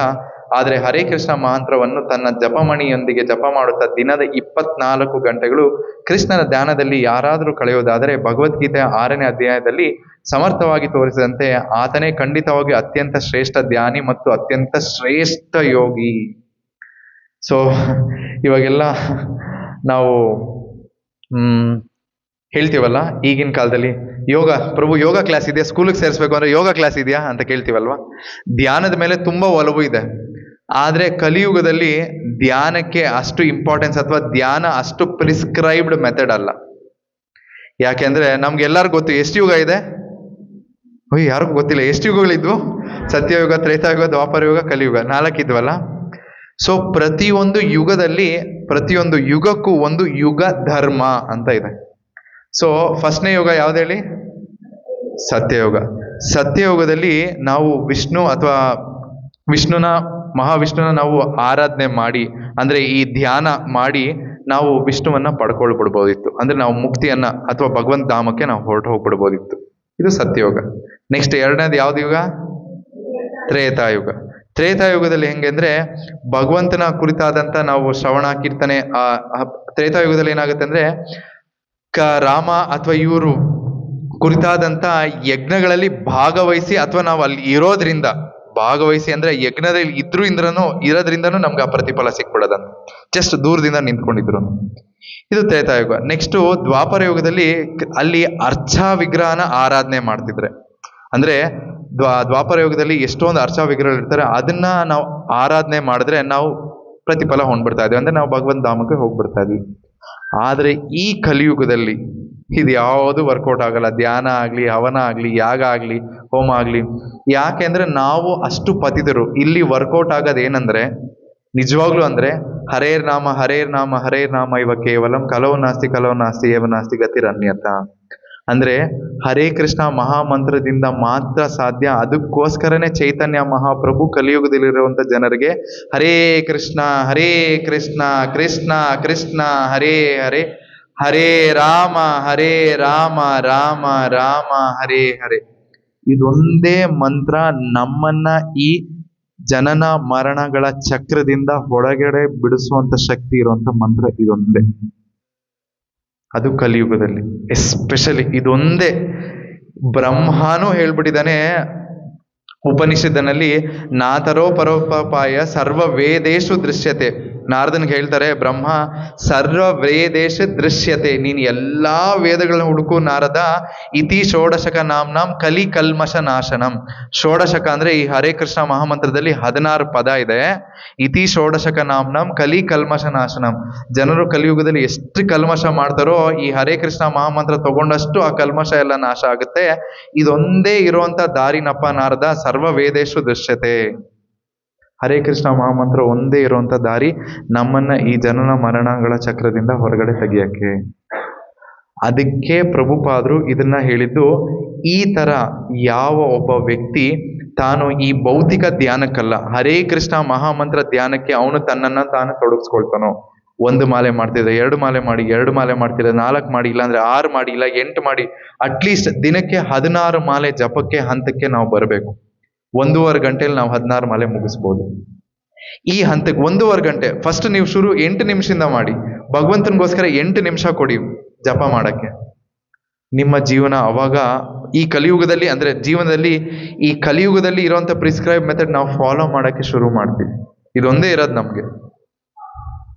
ಸೊ ಅದಕ್ಕೋಸ್ಕರ ಪ್ರಭುಪಾದ್ರು ಈ ತರ ಬರೆದ್ರು. ಅಂಡ್ ಈ ತರ ಮಾಡೋರು ಹರೇ ಕೃಷ್ಣ ಮಹಾಮಂತ್ರ ಧ್ಯಾನ ಮಾಡೋರ್ನ ಪ್ರಭುಪಾದರು ಶ್ರೇಷ್ಠವಾದ ಧ್ಯಾನಿ ಮತ್ತೆ ಯೋಗಿ ಅಂತ ಕರೀತಾ ಇದ್ದಾರೆ. ನೋಡಿ, ಶ್ರೇಷ್ಠವಾದ ಯೋಗಿ ಆಗೋಯ್ತು, ಭಗವದ್ಗೀತೆಯಲ್ಲಿದೆ. ಜಸ್ಟ್ ಹರೇ ಕೃಷ್ಣ ಮಹಾಮಂತ್ರ ಪ್ರತಿದಿನ ಬಿಡದೆ ಜಪ ಮಾಡೋದ್ರಿಂದ ನಾವು ಯಾಕೆ ಇಷ್ಟು ಪ್ರತಿ ಕ್ಲಾಸಲ್ಲೂ ಜಪ ಮಾಡಿ ಅಂತ ಯಾಕೆ ಇಷ್ಟು ಹೇಳ್ತೀವಿ? ಸುಮ್ಮನೆ ಹೇಳ್ತೀವಿ. ನಾವೆಲ್ಲ ಯಾಕೆ ಇದನ್ನೇ ರಿಪೀಟ್ ಮಾಡ್ತೀವಿ ಪ್ರತಿ ಕ್ಲಾಸಲ್ಲೂ? ಏನೋ ಒಂದು ಕಾರಣ ಇರುತ್ತಲ್ವಾ? ಯಾಕೆಂದ್ರೆ ಎಲ್ಲರೂ ಸಹ ಈ ಭೌತಿಕ ಜಗತ್ತಿನಿಂದ ಈಚೆ ಹೋಗ್ಲೇಬೇಕು. ಇದೊಂಥರ ಸುಂದರವಾದ ಜೈಲು. ಚೆನ್ನಾಗಿರುವಂತ ಮಾಲ್ ಇದೆ, ಚೆನ್ನಾಗಿರುವಂತ ಶಾಪಿಂಗ್ ಕಾಂಪ್ಲೆಕ್ಸ್ ಇದೆ, ಚೆನ್ನಾಗಿರುವಂತ ಸೀರೆ ಇದೆ, ಬನಾರಸ್ ಸೀರೆ ಇದೆ, ಚೆನ್ನಾಗಿರುವಂತ ಯಮಹಾ ಗಾಡಿ ಇದೆ, ಚೆನ್ನಾಗಿರುವಂತ BYD ಕಾರ್ ಇದೆ, ಎಲ್ಲ ಚೆನ್ನಾಗಿದೆ. ಅದ್ರ ಮೇಲೆ ತುಂಬಾ ಮೇಲೆ ಹೋದ್ರೆ ದೊಡ್ಡ ಜೈಲಿದೆ. ಮತ್ತೆ ಫೇಲ್ ಆದ್ರೆ ಇನ್ನೊಂದು ಚೆನ್ನಾಗಿರೋ ಜೈಲ್ಗೆ ಹೋಗ್ತೀವಿ ಅಷ್ಟೇ. ಮತ್ತೆ ಎಲ್ಲರಿಗೂ ಇದೇ ಕಷ್ಟ. ನಮ್ಗೆ ಗೊತ್ತಾಗ್ತಿಲ್ಲ ಈ ಹರೇ ಕೃಷ್ಣ ಮಹಾಮಂತ್ರದ ಇಂಪಾರ್ಟೆನ್ಸ್ ನಮ್ಗೆ ಗೊತ್ತಾಗ್ತಿಲ್ಲ. ಇದು ಒಂದೇ ನಮ್ಮನ್ನ ಈ ಜನನ ಮರಣ ಚಕ್ರದಿಂದ ಬಿಡಿಸೋಗಿರುವಂತ ದಾರಿ ಈ ಕಲಿಯುಗದಲ್ಲಿ. ನಾನು ಮತ್ತೆ ಹೇಳಿದೆ ಅದಕ್ಕೋಸ್ಕರ ಎಲ್ಲರಲ್ಲೂ ಕೇಳ್ಕೊತೀನಿ, ದಯವಿಟ್ಟು ಹರೇ ಕೃಷ್ಣ ಮಹಾಮಂತ್ರವನ್ನ ಜಪ ಮಾಡಕ್ಕೆ ಶುರು ಮಾಡಿ. ಜಪಮಾಲೆನ ಹೊಸಬ್ರು ಬಂದಿದ್ರೆ ಪ್ರಭುಗಳು ಮಾಡಿರೋ ವಿಡಿಯೋ ಪ್ರಭು ಕಳಿಸ್ತಾರೆ, ಹರನಾಥ್ ಪ್ರಭು, ಮತ್ತೆ ಶೇರ್ ಮಾಡೋಣ ಪ್ರಭು. ಸೊ ಹೇಗೆ ಮಾಡೋದು ಅನ್ನೋದು ಪ್ರಭು ಗೊತ್ತಾಗುತ್ತೆ. ಎಲ್ಲರೂ ಸಹ ದಯವಿಟ್ಟು ನಿಮ್ಮ ಹತ್ರ ಜಪಮಣಿ ಇಲ್ಲದೆ ಇದ್ರೆ ಜಪಮಣಿಯನ್ನು ಹರನಾಥ್ ಪ್ರಭು ಹತ್ರ ತಗೊಂಡು ಶುರು ಮಾಡಿ ಇವತ್ತಿನಿಂದಾನೆ. ಇವತ್ತು ಗೊತ್ತಾಯ್ತಲ್ಲ ನಾವು ಹರೇ ಕೃಷ್ಣ ಮಹಾಮಂತ್ರ ಯಾಕೆ ಜಪ ಮಾಡ್ಬೇಕು ಅಂತ ಎಲ್ಲರಿಗೂ. ಇವತ್ತಿಂದನೇ ಶುರು ಮಾಡಿ ಎಲ್ಲರೂ. ಅಂಡ್ ನೀವು ನೋಡಿ, ಯಾಕೆಂದ್ರೆ ಭಗವಂತನ ಕೃಪೆ ಪಡೆಯಕ್ಕೆ ಮೊದಲನೇ ಹಂತ ಇದೆ, ಫಸ್ಟ್ ಸ್ಟೆಪ್ ಇದೆ. ಸೊ ಇಷ್ಟು 27ನೇ ಸಾರಾಂಶ. ಈಗ ನಾವು 28ನೇ ಶ್ಲೋಕಕ್ಕೆ ಹೋಗೋಣ. ನಾನು ಆಗ್ಲೇ ಹೇಳ್ದಂಗೆ ಕಂಡೀಷನ್, ನಿಮ್ಗೆ ಎಷ್ಟು ಜನ ಭಗವಂತನ ಧಾಮಕ್ಕೆ ಹೋಗ್ಬೇಕು ಅಂದ್ರೆ ಎಲ್ಲರೂ ಕೈ ಎತ್ತಿದ್ರಲ್ಲ, ಈ ಕಂಡೀಷನ್ ಏನಂದ್ರೆ ಇದೇ ಕಂಡೀಷನ್. ಈಗೇನು 27ನೇ ಶ್ಲೋಕದಲ್ಲಿ ನಾವು ತಿಳ್ಕೊಂಡ್ವಿ, ನನಗೋಸ್ಕರನೇ ನೀನು ಏನೇ ಕೆಲಸ ಮಾಡು ಅದು ನನಗೋಸ್ಕರ ಮಾಡು, ನೀನೇನೇ ತಿನ್ನು ಅಥವಾ ಏನೇ ಸೇವಿಸು ಅದನ್ನ ನನಗೋಸ್ಕರ ಅರ್ಪಣೆ ಮಾಡಿ ಆಮೇಲೆ ನೀನು ಸೇವಿಸು, ನೀನು ಎಂಥ ತಪಶ್ಚರ್ಯ ಮಾಡು ಅದು ನನಗೋಸ್ಕರ ಅರ್ಪಣೆ ಮಾಡು, ನೀನು ಏನೇ ಸೇವೆ ಮಾಡು ಅದು ನನಗೋಸ್ಕರ ಮಾಡು. ಇದೇ ನಾವು ಭಗವಂತನ ಧಾಮಕ್ಕೆ ಹೋಗ್ಬೇಕು ಅಂದ್ರೆ ಇರುವಂತ ಕಂಡೀಷನ್. ಇದನ್ನು ಮಾಡಿದ್ರೆ ನಾವು ಭಗವಂತನ ಧಾಮಕ್ಕೆ ಹೋಗ್ಬೋದು. ಇದೇ ಕೃಷ್ಣ ಈ ಶ್ಲೋಕದಲ್ಲಿ ಹೇಳ್ತಾನೆ. ನಾವು ಇದನ್ನು ಫಾಲೋ ಮಾಡಿದ್ರೆ ಇದೇ ನಮಗೆ ಪ್ರಯೋಜನ. 27ನೇ ಶ್ಲೋಕ ನಾವು ಫಾಲೋ ಮಾಡಿದಾಗ 28ನೇ ಶ್ಲೋಕದಲ್ಲಿ ನಮಗೆ ಪ್ರಯೋಜನ ಗೊತ್ತಾಗುತ್ತೆ. ಸೊ ನಾನು ಅನುವಾದ ಓದ್ತೀನಿ, ಅವಾಗ ಗೊತ್ತಾಗುತ್ತೆ. ಶ್ಲೋಕ ಹೇಳ್ಬಿಡ್ತೀನಿ. ಶುಭಾಶುಭ ಫಲೇರ್ ಏವಂ ಮೋಕ್ಷಸ್ಯೆ ಕರ್ಮ ಬಂಧನೈಃ ಸನ್ಯಾಸ ಯೋಗ ಯುಕ್ತಾತ್ಮ ವಿಮುಕ್ತೋ ಮಾಮುಪಾಸ್ಯಸಿ. ನಾನು ಡೈರೆಕ್ಟಾಗಿ ಹೋಗ್ತೀನಿ ಭಾವಾರ್ಥಕ್ಕೆ, ಸಮಯ ಇಲ್ಲ. ಸೊ ಅನುವಾದ: ಈ ರೀತಿಯಲ್ಲಿ ನೀನು ಕರ್ಮ ಬಂಧನದಿಂದ ಮತ್ತು ಅದರ ಶುಭ ಅಶುಭ ಫಲಗಳಿಂದ ಬಿಡುಗಡೆ ಹೊಂದುತ್ತೀಯೇ. ಈ ತ್ಯಾಗ ತತ್ವದಿಂದ ನಿನ್ನ ಮನಸ್ಸು ನನ್ನಲ್ಲಿ ನೆಲೆಸಿ ನೀನು ಮುಕ್ತನಾಗುತ್ತೀಯೇ ಮತ್ತು ನನ್ನ ಬಳಿಗೆ ಬರುತ್ತೀಯೇ. ಕೃಷ್ಣ ಪ್ರಾಮಿಸ್ ಮಾಡ್ಬಿಟ್ಟ. ಏನು? ನೀನು ಈ ರೀತಿ ಫಾಲೋ ಮಾಡಿದ್ರೆ ನಿಷ್ಕಲ್ಮಶವಾಗಿ ನಿಶ್ಚಿತವಾಗಿ ನೀನ್ ನನ್ನ ಹತ್ರ ಬಂದೇ ಬರ್ತೀಯ ಅರ್ಜುನ. ನಮ್ಗೆ ಹೇಳ್ತಾ ಇದ್ದಾರೆ ಇಲ್ಲಿ ಪ್ರಾಮಿಸ್. ಕೃಷ್ಣ ಪ್ರಾಮಿಸ್ ಮಾಡಿದ್ರೆ ಸುಳ್ಳಾಗಕ್ಕಾಗುತ್ತಾ? ಚಾನ್ಸೇ ಇಲ್ಲ. ಕೃಷ್ಣ ಕೊಟ್ಬಿಟ್ಟ. ಆದ್ರೆ ಈಗ ನಾವು ಈ ತರ ಯಾವುದೇ ಕೆಲಸವನ್ನು ಮಾಡಿದ್ರು, ಪ್ರಭುಪಾದರು ಭಾವಾರ್ಥದಲ್ಲಿ ತುಂಬಾ ಚೆನ್ನಾಗಿ ಬರೆದಿದ್ದಾರೆ. ಯಾವುದೇ ಒಂದು ಕೆಲಸ ನಾವು ಮಾಡಿದ್ರು ಅದನ್ನು ಭಗವಂತನಿಗೆ ನಾವು ಅರ್ಪಣೆ ಆಗಿ ಮಾಡಿದಾಗ ಅದನ್ನ ಯುಕ್ತ ವೈರಾಗ್ಯ ಅಂತ ಅಂತಾರೆ. ಓಕೆ, ಯುಕ್ತ ವೈರಾಗ್ಯಕ್ಕೂ ಮುಂಚೆ ಯುಕ್ತ ವೈರಾಗ್ಯ, ಫಲ್ಗು ವೈರಾಗ್ಯ. ವೈರಾಗ್ಯ ಅಂದ್ರೆ ತ್ಯಜಿಸ್ಬಿಡೋದು, ರಿನೌನ್ಸ್ ಅಂತೀವಿ ನಾವು ಇಂಗ್ಲಿಷಲ್ಲಿ, ತ್ಯಜಿಸ್ಬಿಡೋದೆಲ್ಲ. ಸೊ ಕೆಲವೊಬ್ರು ಹೆಂಗಿರ್ತಾರೆ ಅಂದ್ರೆ, ಈ ಭೌತಿಕ ಜಗತ್ತಿನಲ್ಲಿ ಸರಿ ನನಗೆ ಇವಾಗ ಡಯಾಬಿಟಿಸ್ ಇದ್ರೆ ನಾನು ಶುಗರ್ ತಿನ್ನಲ್ಲ, ತ್ಯಜಿಸ್ಬಿಡ್ತೀನಿ, ಸ್ವೀಟ್ ತಿನ್ನಲ್ಲ. ಅದೇ ರೀತಿ ನನಗೇನಾದ್ರೂ ಒಂದು ವಸ್ತುವಿನಿಂದ ಅಥವಾ ಏನಾದ್ರೂ ಒಂದು ಆಕರ್ಷಣೆಯಿಂದ ನನಗೆ ಕೆಟ್ಟದಾಗ್ತಿದೆ ಅಂತ ಗೊತ್ತಾಗ್ತಿದ್ದಾಗ ತ್ಯಜಿಸ್ಬಿಡೋಣ ಅಂತ ಅನ್ಕೊಳ್ತಾರೆ. ಬಟ್ ಅಸಲಿ ನಿಜವಾಗ್ಲೂ ತ್ಯಜಿಸಕ್ ಸಾಧ್ಯನಾ? ಆಗಲ್ಲ. ಆ ವಸ್ತು ಆಗ್ಲಿ, ಆ ಆಕರ್ಷಣೆ ಆಗ್ಲಿ ಮತ್ತೆ ಮತ್ತೆ ಮತ್ತೆ ನಮ್ಮನ್ನ ಕಾಡ್ತಾನೆ ಇರುತ್ತೆ. ಅಂದ್ರೆ ಸುಮ್ಮನೆ ಅದನ್ನ ಫಲ್ಗು ವೈರಾಗ್ಯ, ನಮಗ್ ಆಗ್ತಿರಲ್ಲ ಆದ್ರೂ ಅದನ್ನ ತ್ಯಜಿಸೋಣ ಅಂತ ಅನ್ಕೊಳ್ತೀವಿ, ಬಟ್ ನಮ್ಗೆ ಅದು ಆಗಲ್ಲ. ಆದ್ರೆ ಯುಕ್ತ ವೈರಾಗ್ಯ ಅಂದ್ರೆ ಕೃಷ್ಣನ ಗೊತ್ತು. ಯಾಕಂದ್ರೆ ನಮ್ಮ ಇಂದ್ರಿಯಗಳು ಬಹಳ ಅಂದ್ರೆ ಬಹಳ ಮೋಹಿತವಾಗ್ಬಿಡುತ್ತೆ. ನಿಜವಾಗ್ಲೂ ನಾವು ಫಲ್ಗು ವೈರಾಗ್ಯ ಫಾಲೋ ಮಾಡೋಕ್ಕಾಗಲ್ಲ. ಅದಕ್ಕೆ ಕೃಷ್ಣ ಹೇಳ್ದಾನೆ, ಯುಕ್ತ ವೈರಾಗ್ಯ ಮೆಥಡ್ನ ನೀನ್ ಫಾಲೋ ಮಾಡಪ್ಪ. ನೀನ್ ಏನೇ ನಿನ್ ಕಷ್ಟ ಆಗ್ತಿದ್ಯಾ ಅದನ್ನ ನನಗೆ ಅರ್ಪಣೆ ಮಾಡು, ನೀನ್ ಅದ್ರ ಮೇಲೆ ಹಿಡಿತ ಸಾಧಿಸ್ಬೋದು ಅಂತ ಕೃಷ್ಣ ಹೇಳ್ತಾನೆ. ಅದಕ್ಕೋಸ್ಕರ ನಮ್ಗೆ ಇವಾಗ ಲ್ಯಾಪ್ಟಾಪ್, ನಾವೆಲ್ಲರೂ ಐಫೋನ್ ಅಥವಾ ಆಪಲ್ ಲ್ಯಾಪ್ಟಾಪ್ ಯೂಸ್ ಮಾಡ್ತೀವಿ. ನಿಮ್ಗೆಲ್ಲ ಅನಿಸ್ಬೋದು, ಏನಪ್ಪ ಈ ಪ್ರಭುಗಳು ಇವಾಗ ನೋಡಿದ್ರೆ ವೈರಾಗ್ಯ ಅಂತ ಮಾತಾಡಿದ್ರು ಆಪಲ್ ಫೋನ್ ಇಟ್ಕೊಂಡು ಅಥವಾ ಐಪ್ಯಾಡ್ ಇಟ್ಕೊಂಡು ಓಡಾಡ್ತಿರ್ತಾರೆ. ಹೌದು, ನಾವು ಆಪಲ್ ಲ್ಯಾಪ್ಟಾಪ್ ಅಥವಾ ಆಪಲ್ ಐಫೋನ್ ಅಥವಾ ಭಗವಂತನಿಗೋಸ್ಕರ ಕಾಸ್ಟ್ಲಿ ಕಾರ್, ಇದೆಲ್ಲ ನಾವು ಭಗವಂತನಿಗೋಸ್ಕರ ಯೂಸ್ ಮಾಡ್ತಿರ್ತೀವಿ. ಅಫ್ಕೋರ್ಸ್ ನಾವು ಐಪ್ಯಾಡ್ ಯೂಸ್ ಮಾಡ್ಬೋದು. ಯಾಕೆ? ಭಗವಂತನ ವಿಡಿಯೋ ಪ್ರಚಾರಕ್ಕೆ ಯೂಸ್ ಮಾಡಕ್ಕೆ, ಭಗವಂತನ ವಿಡಿಯೋ ಎಡಿಟ್ ಮಾಡಕ್ಕೆ, ಈ ತರದಕ್ಕೆ ಯೂಸ್ ಮಾಡ್ತೀವಿ. ನಾವು ಎಲ್ಲೂ ಸಹ ಇಂದ್ರಿಯ ಭೋಗಕ್ಕೆ ನಾವು ಅದನ್ನು ಬಳಸ್ತಾ ಇರಲ್ಲ. ಚೆನ್ನಾಗಿರೋ ಕಾರ್ ಆಗಿರ್ಬೋದು, ನಾವು ಗುರುಗಳನ್ನ ಕರ್ಕೊಂಬರಕ್ ಆ ಕಾರನ್ನ ಉಪಯೋಗಿಸ್ತೀವಿ. ಅಥವಾ ಚೆನ್ನಾಗಿರೋ ಬೈಕ್ ಆಗಿರ್ಬೋದು, ಮುಂದೆ ಪ್ರಸಾದ ಇಟ್ಕೊಂಬರಕ್ಕೆ ಯೂಸ್ ಮಾಡ್ತೀವಿ. ಈ ರೀತಿ ಪ್ರತಿಯೊಂದು ವಸ್ತುನ ಭಕ್ತ ಹೇಗೆ ನಾನು ಇದನ್ನ ಕೃಷ್ಣನಿಗೆ ಉಪಯೋಗಿಸ್ಲಿ ಅಂತ ಯಾವ ವ್ಯಕ್ತಿ ಯೋಚನೆ ಮಾಡ್ತಾನಲ್ಲ, ಆ ವ್ಯಕ್ತಿ ಆ ಮೊಮೆಂಟೇ ಯುಕ್ತ ವೈರಾಗ್ಯ ಆಗ್ಬಿಟ್ಟ. ಯಾಕಂದ್ರೆ ಆ ವ್ಯಕ್ತಿ ಆ ಮಾಡೋಂಥ ಕೆಲಸ ಯುಕ್ತ ವೈರಾಗ್ಯ ಆಗೋಯ್ತಲ್ಲಿ.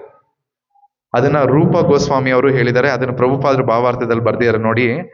ಶ್ರೇಷ್ಠ ಮಾರ್ಗದರ್ಶನದಲ್ಲಿ ಕೃಷ್ಣ ಪ್ರಜ್ಞೆಯಲ್ಲಿ ಕರ್ಮ ಮಾಡುವವನು ಯುಕ್ತ ವೈರಾಗಿ ಎಂದು ಕರೆಯುತ್ತಾರೆ. ಗೊತ್ತಾಯ್ತಾ? ಶಾಸ್ತ್ರೀಯ ಶಬ್ದ ಯುಕ್ತ ವೈರಾಗ್ಯ. ಇದನ್ನು ರೂಪ ಗೋಸ್ವಾಮಿ ಅವರು ಹೀಗೆ ಇನ್ನಷ್ಟು ವಿವರಿಸಿದ್ದಾರೆ. ಅನಾಸಕ್ತಸ್ಯ ವಿಷಯಾನ್ ಯಥಾರ್ಥಂ ಉಪಯುಜ್ಞತ ನಿರ್ಬಂಧ ಕೃಷ್ಣ ಸಂಬಂಧೆ ಯುಕ್ತ ವೈರಾಗ್ಯ ಮುಚ್ಚತೆ. ಇಲ್ಲಿ ಪ್ರಭುಪಾದರು ಫಸ್ಟ್ ಲೈನಲ್ಲಿ ಬರೀತಾರೆ, ಶ್ರೇಷ್ಠ ಮಾರ್ಗದಲ್ಲಿ ಕೃಷ್ಣ ಪ್ರಜ್ಞೆಯಲ್ಲಿ ಕರ್ಮ ಮಾಡುವವನನ್ನು ಯುಕ್ತ ವೈರಾಗ್ಯ ಎಂದು ಕರೀತಾರೆ. ನಾವು ಇವಾಗವರೆಗೂ ಏನ್ ತಿಳ್ಕೊಂಡ್ವಿ? ನಾವ್ ಏನೇ ಕೆಲಸ ಮಾಡಿದ್ರು, ಏನೇ ಕೆಲಸ ಆಗಿರ್ಬೋದು, ಭಗವಂತನಿಗೋಸ್ಕರ ಮಾಡಿದಾಗ ಯುಕ್ತ ವೈರಾಗ್ಯ ಅಂತ ತಿಳ್ಕೊಂಡ್ವಿ. ಆದ್ರೆ ಪ್ರಭುಪಾದರು ಇಲ್ಲಿ ಶ್ರೇಷ್ಠ ಮಾರ್ಗದರ್ಶನದಲ್ಲಿ ಅಂತ ಬರೆದ್ರು. ಯಾಕೆ ಪ್ರಭುಪಾದರು ಹಿಂಗ್ ಹೈಲೈಟ್ ಮಾಡಿದ್ರು? ನಾನು ಇದು ಯಾಕೆ ಹೇಳ್ತಾ ಇದ್ದೇನೆ ಅಂದ್ರೆ, ಪ್ರತಿಯೊಂದಕ್ಕೂ ಸಹ ರೀಸನ್ ಇದೆ. ಶ್ರೇಷ್ಠ ಮಾರ್ಗದರ್ಶನದಲ್ಲಿ ಅಂದ್ರೆ ನಾವು ಕೃಷ್ಣ ಪ್ರಜ್ಞೆಗೆ ಅಂದ್ರೆ ಕೃಷ್ಣ ಕಾನ್ಶಿಯಸ್ ಬಂದಾಗ ಗುರು ಸಾಧು ಶಾಸ್ತ್ರ ಇಷ್ಟನ್ನ ಫಾಲೋ ಮಾಡ್ತೀವಿ. ಅಂದ್ರೆ ಗುರುಗಳಿಂದ ನಾವು ಇನ್ಸ್ಟ್ರಕ್ಷನ್ಸ್, ನಾವು ಮಾಹಿತಿ ಅಂದ್ರೆ ಅವ್ರ ಕಡೆಯಿಂದ ಇನ್ಸ್ಟ್ರಕ್ಷನ್ಸ್ ಪಡಿತೀವಿ. ಸಾಧು ಅಂದ್ರೆ ಶುದ್ಧ ಭಕ್ತರಲ್ಲಿ ಕೇಳ್ತೀವಿ, ಶಾಸ್ತ್ರದಲ್ಲಿ ಇರ್ತೀವಿ, ಅದನ್ನ ನಾವು ಓದಿ ಗುರು ಸಾಧು ಶಾಸ್ತ್ರನ ಫಾಲೋ ಮಾಡಿದಾಗ ಆಗ ಯುಕ್ತ ವೈರಾಗ್ಯ ಮಾರ್ಗದಲ್ಲಿ ನಿಜವಾಗ್ಲೂ ನಮ್ಮನ್ನ ನಾವು ಕಂಪ್ಲೀಟ್ ಆಗಿ ತೊಡಗಿಕೊಳ್ಳಬಹುದು. ಅದಕ್ಕೋಸ್ಕರ ಶ್ರೇಷ್ಠ ಮಾರ್ಗದರ್ಶನದಲ್ಲಿ ಅಂತ ಪ್ರಭುಪಾದರು ಬರೆದ್ರಿಲ್ಲಿ. ಯಾಕಂದ್ರೆ ಗುರುಗಳು ಕೊಟ್ಟಿರುವಂತ ಇನ್ಸ್ಟ್ರಕ್ಷನ್ ನಾವು ಫಾಲೋ ಮಾಡಿದಾಗೆ ನಾವು ಜೀವನದಲ್ಲಿ ನಾವು ಈ ಒಂದು ಕೃಷ್ಣ ಪ್ರಜ್ಞೆಯ ಪಥಕ್ಕೆ ನಾವು ಬರೋಕೆ ಸಾಧ್ಯ. ಇಲ್ಲಾಂದ್ರೆ ಸುಮ್ಮನೆ ನಾನು ಯಾವುದೋ ಒಂದು ವೇದಿಕ್ ಲಿಟ್ರೇಚರ್ ತಗೊಂಡ್ಬಿಡ್ತೀನಿ, ಓದ್ಬಿಡ್ತೀನಿ, ಫಾಲೋ ಮಾಡ್ತೀನಿ ಅಂದ್ರೆ ಅದು ನಮ್ಮ ಜೀವನಕ್ಕೆ ಸರಿನಾ ತಪ್ಪು ಅನ್ನೋದು ಗುರು ಒಬ್ಬರೇ ಹೇಳಕ್ಕೆ ಸಾಧ್ಯ. ಗುರುವಿಗೆ ಗೊತ್ತು ಯಾವುದು ಧಾರ್ಮಿಕ, ಯಾವುದು ಅಧಾರ್ಮಿಕ, ಯಾವುದು ಕೃಷ್ಣ ಪ್ರಜ್ಞೆಯ ಪ್ರಗತಿಯ ಹಾದಿಗೆ ಸಾಧ್ಯ ಅಂತ ಗುರು ಒಬ್ಬರಿಗೆ ಗೊತ್ತಿರುತ್ತೆ. ಅದಕ್ಕೋಸ್ಕರ ನಾವು ಗುರುವಿಗೆ ನಮ್ಮನ್ನ ನಾವು ಸಮರ್ಪಣೆ ಮಾಡಿಕೊಂಡು ಗುರುವಿನ ಕಡೆಯಿಂದ ನಾವು ಒಂದು ಆ ಇನ್ಸ್ಟ್ರಕ್ಷನ್ ಅನ್ನು ತಗೊಳ್ಬೇಕು. ಅದಕ್ಕೆ ಪ್ರಭುಪಾದರು ಇಲ್ಲಿ ಬರೆದ್ರು. ಹಾಗೆ ಪ್ರಭುಪಾದರು ಇಲ್ಲಿ ತುಂಬಾ ಅದ್ಭುತವಾಗಿದೆ. ಇಲ್ಲಿ ನಾವು ಈ ಐಹಿಕ ಜಗತ್ತಿನಲ್ಲಿ ಇರುವವರು ಕರ್ಮ ಮಾಡಲೇಬೇಕು, ಕರ್ಮವನ್ನು ಬಿಡುವಂತಿಲ್ಲ. ಆದುದರಿಂದ ಕರ್ಮಗಳನ್ನು ಮಾಡಿ ಫಲಗಳನ್ನು ಕೃಷ್ಣನಿಗೆ ಅರ್ಪಿಸಿದರೆ ಅದಕ್ಕೆ ಯುಕ್ತ ವೈರಾಗ್ಯ ಎಂದು ಹೆಸರು ಎಂದು ರೂಪ ಗೋಸ್ವಾಮಿ ಅವರು ಹೇಳುತ್ತಾರೆ. ವಾಸ್ತವವಾಗಿ ತ್ಯಾಗದಲ್ಲಿ ನೆಲೆಸಿದ್ದರಿಂದ ಇಂತಹ ಚಟುವಟಿಕೆಗಳೇ ಮನಸ್ಸಿನ ದರ್ಪಣವನ್ನು ಸ್ವಚ್ಛಗೊಳಿಸುತ್ತದೆ. ಕರ್ತನು ಕ್ರಮವಾಗಿ ಆತ್ಮ ಸಾಕ್ಷಾತ್ಕಾರದಲ್ಲಿ ಮುನ್ನಡೆದಂತೆ ಆತನು ಸಂಪೂರ್ಣವಾಗಿ ದೇವೋತ್ತಮ ಪರಮಪುರುಷನಿಗೆ ಶರಣಾಗುತ್ತಾನೆ. ನೋಡಿ, ಅಡ್ವಾಂಟೇಜ್ ಕೊಟ್ಬಿಟ್ರು. ಈ ರೀತಿ ಯುಕ್ತ ವೈರಾಗ್ಯ ನಾವು ಫಾಲೋ ಮಾಡ್ತಾ ಮಾಡ್ತಾ ನಾವು ಅನ್ಕೊಳ್ತೀವಿ ನೋಡಿ, ಎಷ್ಟೊಂದ್ಸಲಿ ಪ್ರಭು ಮನ್ಸಲ್ಲಿ ತುಂಬಾ ಯೋಚನೆ, ಪ್ರಭು ಏನೋ ಕಾಡ್ತಾ ಇರ್ತದೆ, ಸುಮ್ಮನೆ ಯೋಚನೆ ಮಾಡ್ತಿರ್ತೀನಿ ಪ್ರಭು. ಆಗುತ್ತಲ್ವಾ ನಮ್ಗೆ? ಏನು ಒಂದು ನಾವು ಯಾವಾಗೂ ನಮ್ಮ ಜೀವನದಲ್ಲಿ ಏನ್ ಮಾಡ್ತಿರ್ತೀವಿ, ಒಂದು ನಾಳೆ ಏನಾಗುತ್ತೆ ಅಂತ ಪ್ಲಾನ್ ಮಾಡ್ತಾ ಇರ್ತೀವಿ, ಇಲ್ಲ ಹಿಂಗಾಗ್ಬಾರ್ದಾಗಿತ್ತಲ್ಲ ಅಂತ ಯೋಚನೆ ಮಾಡ್ತಿರ್ತೀವಿ. ಕರೆಕ್ಟ್ ಅಲ್ವಾ? ಇಲ್ಲ ಹಿಂದೆ ನಡೆದಿದ್ರ ಬಗ್ಗೆ ಯೋಚನೆ ಮಾಡ್ತಿರ್ತೀವಿ, ಇಲ್ಲ ಮುಂದೆ ಆಗೋದ್ರ ಬಗ್ಗೆ ನಾವು ಯೋಚನೆ ಮಾಡ್ತಿರ್ತೀವಿ. ಇದೆರಡೇ ಮಾಡ್ತಾ ಇರ್ತೀವಿ. ಅಂಡ್ ಇದು ಮಾಡ್ತಾ ಮಾಡ್ತಾ ಮಾಡ್ತಾ ಸುಮ್ಮನೆ ಅನಾವಶ್ಯಕ ಯೋಚನೆಗಳಿಗೆ ನಾವು ನಮ್ಮನ್ನ ಈಡು ಮಾಡ್ಕೊಳ್ತಾ ಇರ್ತೀವಿ. ಬಟ್ ಆದ್ರೆ ಯಾವಾಗ ನಾವು ಯುಕ್ತ ವೈರಾಗ್ಯದಲ್ಲಿ ನಾವು ಹಂತಕ್ಕೆ ಬರ್ತೀವಲ್ಲ, ಈ ಒಂದು ಸ್ಟೇಜ್ ಬರ್ತೀವಲ್ಲ, ಆಗ ಈ ರೀತಿ ಇರುವಂತ ಗೊಂದಲಗಳು ಹೋಗುತ್ತೆ. ಪ್ರಭುಪಾದರು ಇಲ್ಲಿ ನೇರವಾಗಿ ಕೊಡ್ತಾ ಇದ್ದಾರೆ ನೋಡಿ, ಮನಸ್ಸಿನ ದರ್ಪಣವನ್ನು ಸ್ವಚ್ಛಗೊಳಿಸುತ್ತವೆ. ಜಸ್ಟ್ ಕೇವಲ ಯುಕ್ತ ವೈರಾಗ್ಯ ನೋಡಿ, ಎಷ್ಟು ಮ್ಯಾಜಿಕ್. ಸುಲಭವಾಗಿ ಕೃಷ್ಣ ಡೈರೆಕ್ಟ್ ಆಗಿ ಹೇಳ್ಬಿಟ್ಟಿದ್ದಾನೆ, ಎಂಥ ಅಡ್ವಾಂಟೇಜ್. ನೀನು ನನಗೋಸ್ಕರ ಎಲ್ಲ ನೀನ್ ಮಾಡಪ್ಪ. ಫಸ್ಟ್ನೇ ಅಡ್ವಾಂಟೇಜ್, ನೀನ್ ನನ್ನ ಹತ್ರ ಬರ್ಬೋದು.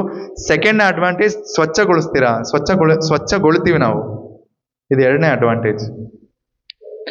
ಮತ್ತೆ ಮುಂದೆ ಓಡ್ಬೇಕಾದ್ರೆ, ಈ ಮುಕ್ತಿಯಿಂದ ಆತನು ಬ್ರಹ್ಮ ಜ್ಯೋತಿಯೊಂದಿಗೆ ಒಂದಾಗುವುದಿಲ್ಲ, ಆದ್ರೆ ಪರಮ ಪ್ರಭುವಿನ ಲೋಕವನ್ನು ಪ್ರವೇಶಿಸುತ್ತಾನೆ. ಇದು ಇನ್ನೂ ಗ್ರೇಟ್ ಅಡ್ವಾಂಟೇಜ್.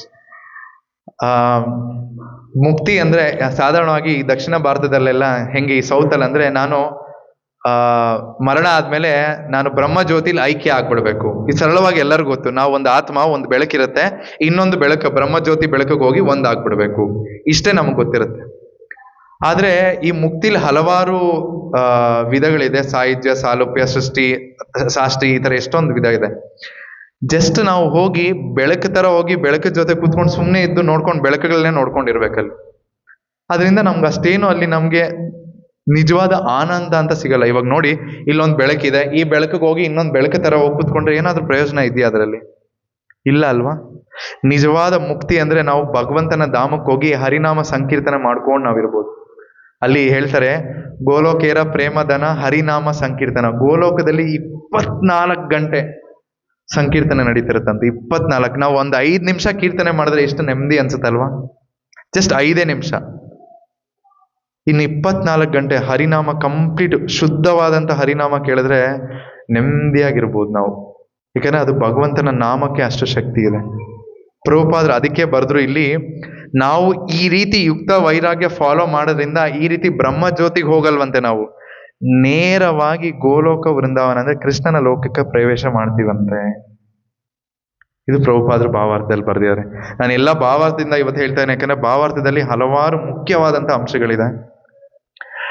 ಸೊ ಎಂದರೆ ಭಗವಂತ ಧಾಮಕ್ಕೆ ಇರುತ್ತಾನೆ. ಮುಕ್ತಿಯಲ್ಲಿ 5 ಹಂತಗಳಿವೆ. ಆಗ್ಲೇ ಹೇಳಿದಂಗೆ, ಮೇಲೆ ಹೇಳಿದಂತೆ ತನ್ನ ಬಾಳಿನ ಸದಾ ಪರಮಪರವಿನ ನಿರ್ದೇಶನದ ಬದುಕಿದವನು ಒಂದು ಹಂತದವರೆಗೆ ವಿಕಾಸ ಹೊಂದುತ್ತಾನೆ. ಈ ಹಂತದಿಂದ ಅವನು ದೇಹವನ್ನು ಬಿಟ್ಟ ನಂತರ ಭಗವದ್ಧಾಮಕ್ಕೆ ಹಿಂದಿರುಗಿ ಪರಮ ಪ್ರಭುವಿನ ಸಹವಾಸದಲ್ಲಿ ನೇರವಾಗಿ ನಿರತನಾಗಬಹುದು. ಇದಿನ್ನ 4ನೇ ಅಡ್ವಾಂಟೇಜ್. ಕ್ರಿಸ್ತನ್ ಜೊತೆ ಹೋಗಿ ಆಟ ಆಡಿದ್ರೆ ಎಷ್ಟು ಚೆನ್ನಾಗಿರುತ್ತಲ್ಲ. ಯೋಚನೆ ಮಾಡಿ, ಕೃಷ್ಣ ನಿಮ್ಮ ಪಕ್ಕ ಬಂದು ಇವಾಗ ಕೂತಿದ್ದಾನೆ. ಕೃಷ್ಣ ಪಕ್ಕದಲ್ಲಿ ಬಂದು, ಕೃಷ್ಣ ನಿನಗೆ ಕಷ್ಟನೇನಪ್ಪ, ನಾನು ನಿನಗೆ ಸಹಾಯ ಮಾಡಲ. ಈ ರೀತಿ ಕೃಷ್ಣನ ಜೊತೆ ನೀವು ನಿಮ್ಮೊಂದು ವ್ಯವಹಾರ ನೀವು ಮಾಡ್ತಿದ್ದೀರಾ ಅಂತ ಅನ್ಕೊಳ್ಳಿ. ಕೃಷ್ಣ ನಿಮ್ಮ ಜೊತೆ ಬಂದ ಅನ್ಕೊಳ್ಳಿ, ಹೇಗನ್ಸುತ್ತೆ? ಜಸ್ಟ್ ದೇವರು ಒಂದು ಕಷ್ಟದಿಂದ ನಮ್ಮನ್ನ ಪಾರ್ ಮಾಡಿದಕ್ಕೆ, ಹಬ್ಬ ಭಗವಂತ ವೆಂಕಟರಮಣ ನಾನು ಕಾಪಾಡ್ದಪ್ಪ, ತುಂಬಾ ಥ್ಯಾಂಕ್ಸ್ ಅಂತೀವಿ. ಆದ್ರೆ ಭಗವಂತ ನಿಜವಾಗ್ಲೂ ನಿಮ್ಮ ಜೊತೆ ಇದ್ರೆ ಹೇಗಿರ್ಬೋದು ನೋಡಿ. ಪ್ರಭುಪಾದರು ಭಾವಾರ್ಥದಲ್ಲಿ ಬರಿತಾ ಇದ್ದಾರೆ, ನಿಜವಾಗ್ಲೂ ಪ್ರಭುವಿನ ಸಹವಾಸದಲ್ಲಿ ನೇರವಾಗಿ ನಿರತನಾಗ್ಬೋದು, ಡೈರೆಕ್ಟ್. ಇದನ್ನ ಫಾಲೋ ಮಾಡೋದ್ರಿಂದ ಏನು, ಯುಕ್ತ ವೈರಾಗ್ಯ ಫಾಲೋ ಮಾಡೋದ್ರಿಂದ ಎಲ್ಲವನ್ನೂ ಸಹ ಭಗವಂತನಿಗೆ ಅರ್ಪಣೆ ಮಾಡಿ ಫಾಲೋ ಮಾಡಿದ್ರೆ ಭಗವಂತನ ಧಾಮಕ್ಕೆ ಹೋಗೋದಲ್ಲೇ ನೇರವಾಗಿ ಭಗವಂತನ ಸೇವೆಯಲ್ಲಿ ತೊಡಗ್ಬೋದು. ಕೃಷ್ಣನ್ ಜೊತೆ ಡೈರೆಕ್ಟ್ ಆಗಿ ಭೇಟಿ ಮಾಡ್ಬೋದು. ಭಗವಂತನ ಮೀಟ್ ಮಾಡ್ತಿದ್ದೀರಾ, ನೋಡಿ ಎಷ್ಟು ಅಡ್ವಾಂಟೇಜ್ ಆಯ್ತಾ. ಇದಾದ್ಮೇಲೆ ಪ್ರಭುಪಾದರು ಬರೀತಾರೆ, ತನ್ನ ಜೀವನವನ್ನು ಪ್ರಭು ಸೇವೆ ಮುಡುಪಾಗಿ ಬಿಟ್ಟು ಬೇರೆ ಯಾವುದೇ ಆಸಕ್ತಿ ಇಲ್ಲದವನು ವಾಸ್ತವವಾಗಿ ಸನ್ಯಾಸಿ. ಈ ರೀತಿ ಮಾಡಿದವಾಗ ನಾವು ಸನ್ಯಾಸಿ ಅಂದ್ರೆ ಬರೀ ತಲೆ ಬೋಡಿಸ್ಕೊಂಡು ಖಾದಿ ಬಟ್ಟೆ ಹಾಕೊಂಡು ಜಪ ಮಾಡ್ಕೊಂಡು ಎಲ್ಲೋ ಅರಣ್ಯದಲ್ಲಿ ಇರೋವಂಥದ್ದಲ್ಲ. ಈ ರೀತಿ ಯಾರು ಪ್ರತಿ ಸನ್ನಿವೇಶದಲ್ಲೂ ಭಗವಂತನ ಆರಾಧನೆ ಮಾಡ್ಕೊಂಡು ಯುಕ್ತ ವೈರಾಗ್ಯದಲ್ಲಿ ಇರ್ತಾನಲ್ಲ, ಅವನು ಲಿಬರೇಟೆಡ್, ಆಲ್ರೆಡಿ ಅವ್ನು ಮುಕ್ತಿ ಹೊಂದ್ಬಿಟ್ಟ, ಸನ್ಯಾಸಿಯ ಹಂತಕ್ಕೆ ಅವ್ನು ಬಂದ್ಬಿಟ್ಟ. ಅಂದ್ರೆ ಅವನು ಭೌತಿಕ ಚಟುವಟಿಕೆಯಲ್ಲಿ ತೊಡಕೊಂಡಿದ್ರು ಭಾವದಲ್ಲಿ ಸನ್ಯಾಸಿ ಆದ. ಗೊತ್ತಾಯ್ತಲ್ವಾ? ಸೊ ನೆಕ್ಸ್ಟ್ ಹೇಳ್ಬೇಕಂದ್ರೆ, ಹೀಗಾಗಿ ಅವನು ಏನನ್ನೇ ಮಾಡಲಿ ಪ್ರಭುವಿನ ಪ್ರಯೋಜನಕ್ಕಾಗಿ ಮಾಡುತ್ತಾನೆ. ಇದನ್ನ ಜ್ಞಾಪಕ ಇಟ್ಕೊಳ್ಳಿ. ನಾವು ಏನೇ ಕೆಲಸ ಮಾಡಿದ್ರು ಸಹ ಪ್ರಭುವಿನ ಕೃಷ್ಣನ ಪ್ರಯೋಜನಕ್ಕೋಸ್ಕರ ಜಪ ಮೇಲೆ ಬಿತ್ತು. ಸೊ ನಾವು ಮಾಡಬೇಕು. ಅವನು ಯಾವ ಕಾರಣವನ್ನೇ ಮಾಡಲಿ ಅದು ಪ್ರಭುವಿನ ಸೇವೆ ಎಂದು ಮಾಡುತ್ತಾನೆ. ಫಲವನ್ನು ನೀಡುವ ಕರ್ಮವಾಗಲಿ, ವೇದಗಳಲ್ಲಿ ಪ್ರಸ್ತಾವಿಸಿರುವ ವಿಧಿದ ಕರ್ತವ್ಯ ಆಗಲಿ ಆತನು ಗಂಭೀರ ಗಮನವನ್ನು ಕೊಡುವುದಿಲ್ಲ. ವೇದಗಳಲ್ಲಿ ಪ್ರಸ್ತಾವಿಸಿರುವ ವಿಧಿತ ಕರ್ತವ್ಯಗಳನ್ನು ಸಾಮಾನ್ಯ ಮನುಷ್ಯರು ಮಾಡಲೇಬೇಕು. ಆದರೆ ಪ್ರಭುವಿನ ಸೇವೆಯಲ್ಲಿ ಸಂಪೂರ್ಣವಾಗಿ ನಿರತನಾಗಿರುವ ಪರಿಶುದ್ಧ ಭಕ್ತನು ವೇದಗಳು ವಿಧಿಸುವ ಕರ್ತವ್ಯಗಳಿಗೆ ವಿರುದ್ಧವಾಗಿ ಹೋಗುವಂತೆ ಕಂಡರೂ ವಾಸ್ತವವಾಗಿ ಹಾಗಿರುವುದಿಲ್ಲ. ಇಲ್ಲಿ ಇನ್ನೊಂದು ಕ್ಯಾಚ್ ಬಂತು. ಇವಾಗ ಎಷ್ಟೊಂದ್ಸಲಿ ನೀವು ಭಕ್ತರು ನೋಡ್ಬೋದು, ಕೆಲವೊಂದ್ಸರಿ ಅವರು ಶಾಸ್ತ್ರದಲ್ಲಿ ರೆಕಮೆಂಡ್ ಮಾಡಿರೋಂಥ ಒಂದು ಕಟ್ಟಳೆಗಳನ್ನ ಫಾಲೋ ಮಾಡದೇ ಇರ್ಬೋದು. ಏನು ಈ ಪ್ರಭು ಫಾಲೋನೇ ಮಾಡ್ತಿಲ್ವಲ್ಲ ಅಂತ ಅನ್ನಿಸ್ಬೋದು. ಆದರೆ ಅವನು ಈ ರೀತಿ ಯುಕ್ತ ವೈರಾಗ್ಯದಲ್ಲಿದ್ದರೆ ಅದನ್ನ ಫಾಲೋ ಮಾಡಬೇಕಾಗಿಲ್ಲ. ಯಾಕಂದ್ರೆ ಒಂದು ಸರಿ ಕೃಷ್ಣನ್ಗೋಸ್ಕರ ಮಾಡಿಬಿಟ್ರೆ ಆಗೋಯ್ತು. ಆದರೆ ಯಾರು ಭಕ್ತನಾಗಿರಲ್ವಲ್ಲ ಅವನು ಅದನ್ನ ಮಾಡಲೇಬೇಕು. ಯಾಕಂದ್ರೆ ಅವ್ನು ಮಾಡಲಿಲ್ಲ ಅಂದ್ರೆ ಅದರಿಂದ ಅವನಿಗೆ ಕರ್ಮ ಫಲ ಬರುತ್ತೆ. ಸರಳವಾಗಿ ಹೇಳ್ಬೇಕು ಅಂದ್ರೆ ಶ್ರಾದ್ದ, ಎಲ್ಲರೂ ಶ್ರಾದ್ದ ಕ್ರಿಯೆ ಮಾಡ್ತೀವಲ್ಲ, ಯಾರಾದ್ರೂ ಮರಣ ಹೊಂದ್ಮೇಲೆ ಆ ಶ್ರಾದ್ದ ಕ್ರಿಯೆ ಮಾಡ್ಲಿಲ್ಲ, ಇವಾಗೆಲ್ಲ ಅದನ್ನು ಬಿಟ್ಬಿಡ್ತಾ ಇದ್ದಾರೆ ಎಲ್ಲರೂ, ನಮ್ಮ ಸಂಸ್ಕೃತಿ ಹಂಗ ಹಾಕ್ತಾ ಇದೆ. ಸೊ ಶ್ರಾದ್ದ ಕ್ರಿಯೆ ಮಾಡ್ಲಿಲ್ಲ ಅಂದ್ರೆ ಅದರಿಂದ ಬರುವಂತ ಪ್ರತಿಫಲ ಅಂದ್ರೆ ಆ ಪಾಪದ ಫಲವನ್ನ ನಾವು ಬಂಧಿಸ್ಬೇಕಾಗುತ್ತೆ. ಆದ್ರೆ ಕೃಷ್ಣ ಪ್ರಜ್ಞೆಯ ಹಾದಿಲಿದ್ದಾಗ, ಯುಕ್ತ ವೈರಾಗ್ಯದಲ್ಲಿ ಇದ್ದಾಗ, ಕೃಷ್ಣನಿಗೆ ಅರ್ಪಣೆ ಮಾಡಿರೋಂಥ ಪ್ರಸಾದವನ್ನ ಆ ಶ್ರಾದ್ದ ಕ್ರಿಯೆಯಲ್ಲಿ ಅಂದ್ರೆ ಆ ಹೋಗಿರೋಂಥ ಮೃತಪಟ್ಟಿರುವಂತ ಆತ್ಮಕ್ಕೆ ನಾವು ಕೊಟ್ಟಾಗ ಆ ಆತ್ಮಕ್ಕೂ ನಾವು ಕೃಪೆ ಕೊಡ್ತಾ ಇದೀವಿ. ಆ ಆತ್ಮ ಸಂತೋಷ ಪಡುತ್ತೆ. ಸೊ ಇದು 6ನೇ ಅಡ್ವಾಂಟೇಜ್. ಆದುದರಿಂದ ಅತ್ಯಂತ ಬುದ್ಧಿವಂತನಾದವನು ಪರಿಶುದ್ಧ ಭಕ್ತನ ಯೋಜನೆಗಳನ್ನು ಕಾರ್ಯಗಳಲ್ಲಿ ಅರ್ಥ ಮಾಡಿಕೊಳ್ಳಲಾರ ಎಂದು ವೈಷ್ಣವ ಪ್ರಮಾಣರು ಹೇಳುತ್ತಾರೆ. ಭಗವಂತನ ಸೇವೆಯಲ್ಲಿ ಸದಾ ನಿರತನಾಗಿರುವವನು ಅಥವಾ ಭಗವಂತನ ಸೇವೆ ಮಾಡುವುದು ಹೇಗೆ ಎಂದು ಸದಾ ಯೋಚಿಸುತ್ತಾ ಯೋಜನೆಗಳನ್ನು ಮಾಡುತ್ತಿರುವವನು ಈಗಾಗಲೇ ಸಂಪೂರ್ಣವಾಗಿ ಮುಕ್ತನಾಗಿದ್ದಾನೆ ಎಂದು ಭಾವಿಸಬೇಕು. ಸೊ ಇಲ್ಲಿಗೆ ನಾವು ಕೊನೆಗೆ ಬಂದ್ವಿ. ಇದು 7ನೇ ಅಡ್ವಾಂಟೇಜ್. ಸೊ ಪ್ರಭುಪಾದರು ಇಲ್ಲಿ ಏನು ಹೇಳ್ತಾ ಇದ್ದಾರೆ ಅಂದ್ರೆ, ಪ್ರತಿ ಸಮಯ ಇವಾಗ ನೋಡಿ 1 ಸೆಕೆಂಡ್ ಆಗುತ್ತೆ, ಇನ್ನೊಂದು ಸೆಕೆಂಡ್ ಆಗುತ್ತೆ, ಇನ್ನೊಂದು ಸೆಕೆಂಡ್ ಆಗುತ್ತೆ, ನಾನು ಕೃಷ್ಣನ್ಗೋಸ್ಕರ ಏನು ಮಾಡಲಿ, ನಾನು ಭಗವಂತನಿಗೋಸ್ಕರ ಏನು ಮಾಡಲಿ, ಈ ಥರ ಸೇವೆ ಮಾಡಿದ್ರೆ ಚೆನ್ನಾಗಿರುತ್ತಾ, ನಾನು ಇನ್ಯಾವ ಥರ ಸೇವೆ ಮಾಡಿ, ಒಬ್ರಿಗೆ ಪ್ರಸಾದ ಬಡಿಸ್ಬೋದಾ, ಅಥವಾ ನಾನು ಪ್ರಸಾದ ತರ್ಬೋದಾ, ಅಥವಾ ನಾನು ಮಂದಿರ ಮಾರ್ಜನ ನಾನು ಕಸ ಗುಡಿಸ್ಬೋದಾ, ಅಥವಾ ನಾನು ಮ್ಯಾಟ್ ಹಾಕ್ಬೋದಾ, ಇದೆಲ್ಲ ನೋಡಿ ಇಲ್ಲಿ ನೀವು ಈ ಒಂದು ಸತ್ಸಂಗಕ್ಕೆ ಬಂದು ಯಾವುದೇ ಒಂದು ಸೇವೆಯಲ್ಲಿ ನೀವೆಲ್ಲರೂ ತೊಡಕೊಂಡ್ರೂ ಸಹ ಅದು ಡೈರೆಕ್ಟ್ ಆಗಿ ಭಗವಂತನ ಸೇವೆ. ಮತ್ತೆ ಹೇಳ್ತಾ ಇದ್ದೀನಿ, ಯಾವುದೇ ಒಂದು ಸೇವೆ, ಪಾತ್ರೆ ತೊಳೆಯೋದಿಂದ ಹಿಡಿದು ಕಸ ಗುಡಿಸೋವರೆಗೂ, ಪ್ರಸಾದ ಬಿಟ್ಟಿರುವಂಥ ಎಂಜಲನ್ನು ಎತ್ತೋದ್ರಿಂದ ಹಿಡಿದು ಚಾಪೆ ಎತ್ತೋದ್ರಿಂದ ಹಿಡಿದು ಮೈಕ್ ಸೆಟ್ ಮಾಡೋದಾಗಿರ್ಬೋದು, ಪ್ರಸಾದ ಬಡಿಸೋದು, ಯಾವುದೇ ಒಂದು ಸೇವೆ ಮಾಡಿದ್ರು ಅದು ಭಗವಂತನಿಗೆ ನೇರವಾದಂಥ ಸೇವೆ. ನಿಮಗೆ ಗೊತ್ತಿಲ್ಲದೆ ನೀವು ಯುಕ್ತ ವೈರಾಗ್ಯ ಫಾಲೋ ಮಾಡ್ತಾ ಇದ್ದೀರ. ಅದಕ್ಕೆ ಸೇವೆ ಬಂದಾಗ ಯಾರು ನಿರಾಕರಿಸಬೇಡಿ. ಎಂಥ ಸೇವೆನೇ ಆಗಿರ್ಬೋದು. ನಾನು ಕಣ್ಣು ಮುಚ್ಕೊಂಡು ಮಾಡ್ತಾ ಇದ್ದೆ ನಾನು ಮೊದಲು ನನಗೆ ಸಿಕ್ಕಿದ ಸೇವೆನೇ ಪಾತ್ರೆ ತೊಳೆಯೋದು, ಕಸ ಗುಡಿಸೋದು. ನಿಜ, ಹೌದು. ನಾನು ಮುಂಚೆ ಪ್ರಸಾದ ಹಂಚ್ತಾ ಇದ್ದೆ, ಅದಾದಮೇಲೆ ನಾನು ಕಸ ಗುಡಿಸ್ತಾ ಇದ್ದೆ, ಆಮೇಲೆ ಪಾತ್ರೆ ತೊಳಿತಿದ್ದೆ.